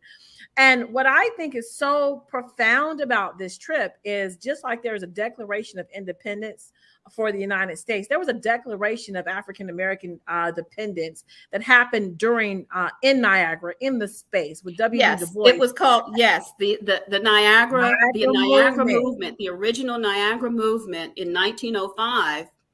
They actually met at Fort Erie across the border from Buffalo because there were many reasons, but they could not find accommodations at that time in the U.S. So they went across. And so we're now going to be having this tour to revisit all of the highlights of that area, which is rich in the history of freedom seekers. And as you mentioned, there's agendas underway to revise history. Well, this tour, for all those who are able to attend or even sponsor or support this event, they are going to be treated to a journey, a revival of history as it needs to be shared and reshared for the present generations. Because if we don't do it, if we don't revive it and make it a movement, again, not only just an economic movement, which I call Niagara Movement 2.0, but a new imagery, a new industry, preparedness industry of imagery that really engages our young people on how much we were a people of royalty, a people of intellect throughout our history in America. So again, this tour, for everyone who supports it and participate, it's going to be a memorable journey and a new beginning, really, which I call Niagara Movement 2.0. And you can see all the information about the tour. But let me move on to the exciting itinerary. I know we have, how much time do I have? I was just about to ask you about that, because part of this is actually watching the eclipse. And so the sun moved past the moon. And in doing the research, I found out that this has an effect on recharging the pineal gland. Did you hear about any of that? No, I haven't. But you know, I said this is going to recharge. It can potentially recharge all of us. And just a little tidbit information. It was written some months ago that Harriet Tubman was a lay astronomer. When you think about it, she had to use celestial bodies, the moon, the stars, to guide her captives, her freedom seekers, her fugitives to the Buffalo border, and some of them stayed. So there are people who are descended from those freed slaves who, once they reached the north, but then some went further north to Canada. So we're excited because we're researching the possibility of meeting with some of those folks who are descended from the very people that Harriet Tubman helped to escape to Canada. But also this celestial event, it's a once in recorded history. It has not happened that a total eclipse has occurred over the majestic Niagara Falls. So there have been eclipses. Tell us, give us the itinerary. So you get there, was it Friday night? Let me get to the itinerary. So again, it's April 6th. It's over a weekend, which does include Monday, which is when the eclipse actually happens. So our adventurers, as I call you those who attend, arrive on Saturday. And we will have arrivals throughout that day. And we have a great hotel rate, the best hotel rate, because for that weekend, if you try to get a room, it's going to cost you upwards of $300. We have room rates of $159. That is phenomenal. So we have a great room rate, and we have complimentary shuttle service from the airport. So you know, that's taken care of. Sunday, we will have that's a touring day. You will be taken to the National Underground Railroad Museum, which is right next to the location of the bridge over which a lot of fugitive slaves escaped to Canada. This is just so many historic moments built into this. In the evening, we will have a wonderful banquet. And then that Monday, of course, we gather at the best viewing point. We've confirmed that. We have a chart. We've chartered a bus, and it's a done deal to take us to the best viewing point overlooking the falls to witness the eclipse. And I like the word you said before, majestic. Majestic. This is majestic. You've got you've got all this water, which we know that water rejuvenates you, and then you have this act of nature that's gonna come, and for like, what is it, 3 minutes, 2 minutes? It's going to be about 5 minutes. That day, in the middle of the day, it will descend into the black of night. So that is for me, it's very transformative, because again, it recalls the fact that Harriet Tubman, she had to work under those conditions, and she successfully, because she was a futurist, because she prepared and never lost a passenger, she was able to get people successfully to freedom under the dark of night. But then where do we go from there as the moon recedes and the sun returns? It really is a transformational moment of a new beginning. So the gathering of people there, and even for those who can, here's something else. For those who cannot attend but do support this event, we're going to be able to stream it using technology. I'll be working with Miss Tamisha to make that happen. Like, what are we gonna stream this from the Well, because the technology makes it possible. We need a generator with some cell phones. We'll see. Yeah. Okay. Yeah, well, we'll make it happen again where there's a will. We got 8 months to plan for this. So, but here's another highlight throughout the event. Again, there's so many people that can be honored from our past. Not only Harriet Tubman and Frederick Douglass, the founders of the Niagara Movement, but all those who in the recent past, we've been through something, a pandemic. We've lost people too soon. We have our young people who were actually, to too many negative factors, we're still losing. We need to have a trip. And so we're going to have a candlelight tributarium, I call it, throughout this event, that people who sponsor, we're just going to lift all those names up during this eclipse symbolically, that you're with us, even though you may not be able to be there. So there is so much positive outcomes built into leading up to this event, preparing for it. And a lot of people say, well, that's so far in advance. Well, let me tell you the benefit of committing to an event and planning for it in the future. It brings out the power, it enhances the power of faith. Again, similar to our ancestors. They did not see what the future held. That far in the past. I can't wait to go. I'm like, we get an eclipse. Well, and so as I wrap up, so that's the itinerary, April 6th through 9th. So many wonderful activities built in. And tell them about the guy who built all the pictures in the so one of the special guests is going to be E.B. Lewis. He's a colleague and friend of mine who is internationally renowned as a fine artist and a children's book illustrator. Some families may have his books in their library. He did the hundreds of paintings that are now in the National Underground Railroad Museum.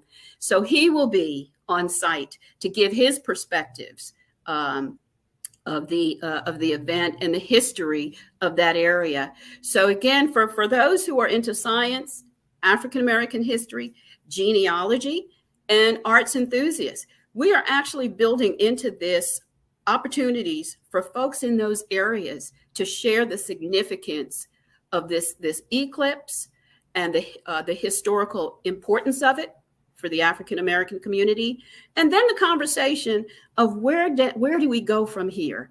That's the Niagara Movement 2.0 conversation that everyone should look forward to.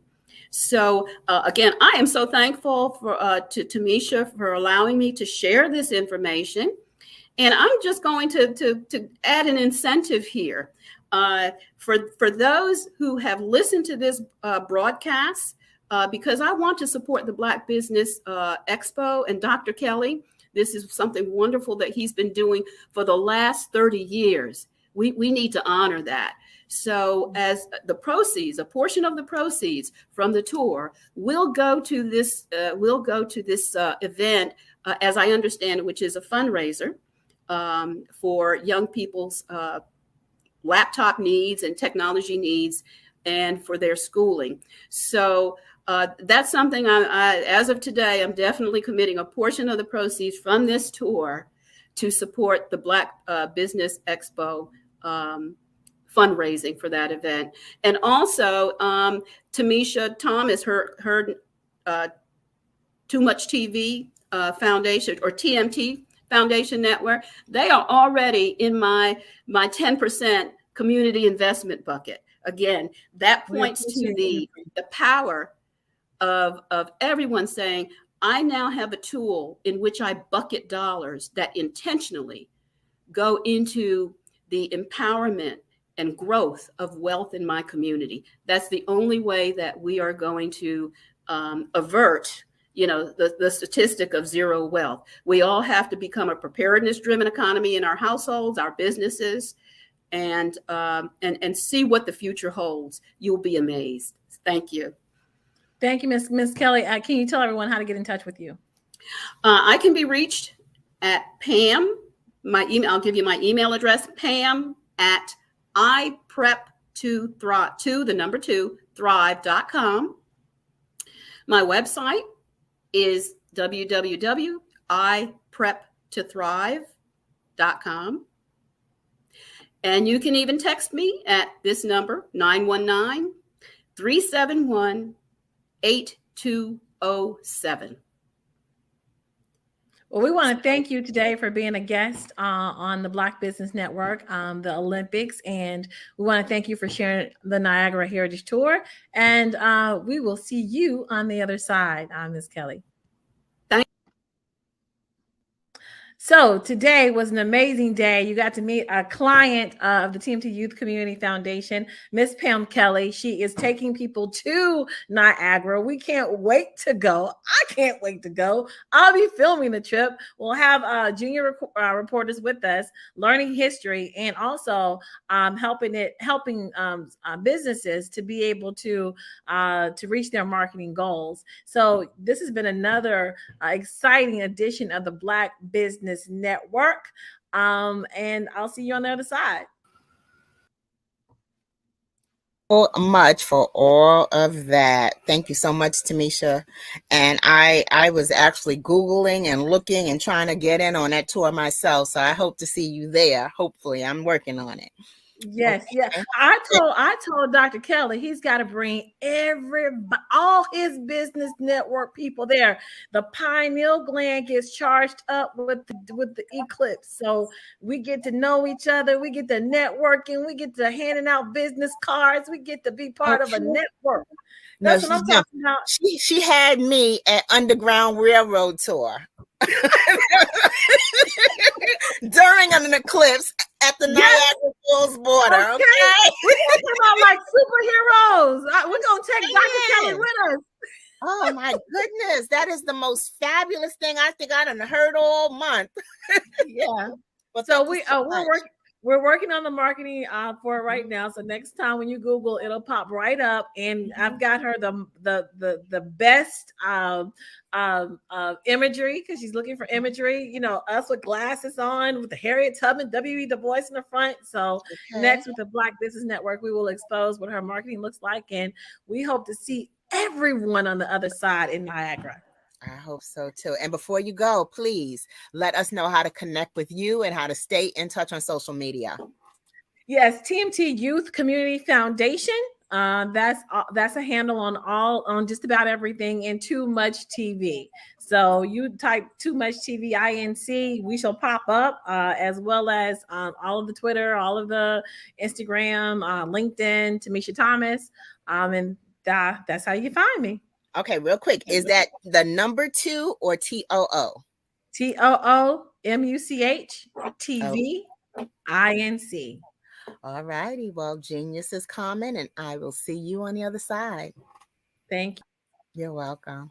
Oh, wait, that was wonderful. Thank you so much, Tamisha Thomas and Pam Kelly. The Black Business Expo's mission is to raise funds for high school seniors going to college or K through 12 entrepreneurs.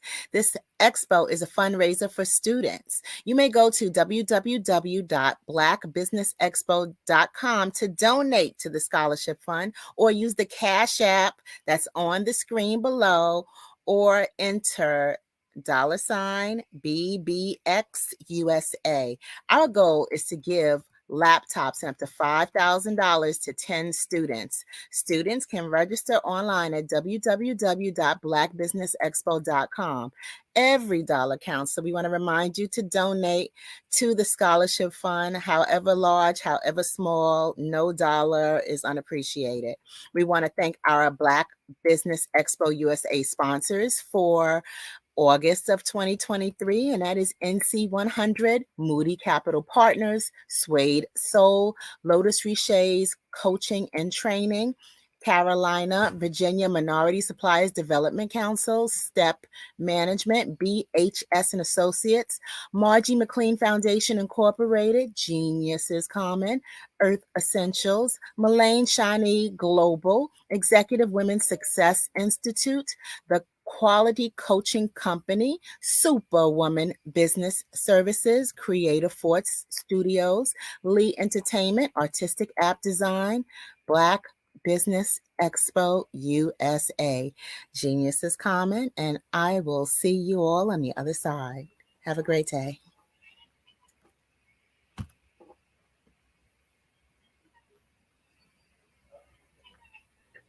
We all have the opportunity to impact the lives of others. Hello, this is Israel, and I am CEO of Daydreams Interactive and author of Princess Planet. So, genius is common, and as a kid, I loved to daydream. Even as an adult, I love to daydream. And when my daughter became 6 and loved princess characters, but we just could not find the diversity that showed her, we created our own characters. So, for instance, you have Princess Nulu right here. Princess Nulu is from Uganda, and her genius is that she loves to take care of animals. She can actually even listen and hear what they say. And then we have Princess Isabella right here. Princess Isabella, she's from Cuba, and her genius is biochemistry. One day she hopes to eliminate disease. Then we have Princess Nia right here. And Princess Nia is based off of my daughter. And she is what she wants to be, the greatest dancer alive. So that's her genius. So what's your genius? My genius is my imagination. Genius is common. Hey guys, my name is Caden. I'm the CEO of Caden Teaches, and my genius is teaching kids about financial literacy. Throughout my financial products, such as my financial flashcards, my activity book, and my newest project, my financial bus, which I bought. And on the bus, it has a mock bank where kids will learn how to deposit and withdraw money, a mock grocery store where kids will be able to learn how to have a family budget, and a mock stock exchange where kids will even be able to learn how to invest in stocks. Now, I decided to start teaching kids about financial literacy because I find that most kids graduate high school without even knowing the basics about financial literacy. And I feel if I were to teach kids about financial literacy, that I would be able to help kids tap into their genius. And I actually learned about financial literacy to my dad because I would go to business meetings with him, and I would always see that they were talking about financial literacy. And at that point, I didn't understand what financial literacy was. So I took it upon myself to learn about financial literacy and teach it to kids in a way that they could understand. But I want you guys to help me help kids tap into their genius by going to my website, cadenteaches.com, and you can sew into me in my financial bust by going to my GoFundMe link. And remember, if Caden can, you can too, because genius is common.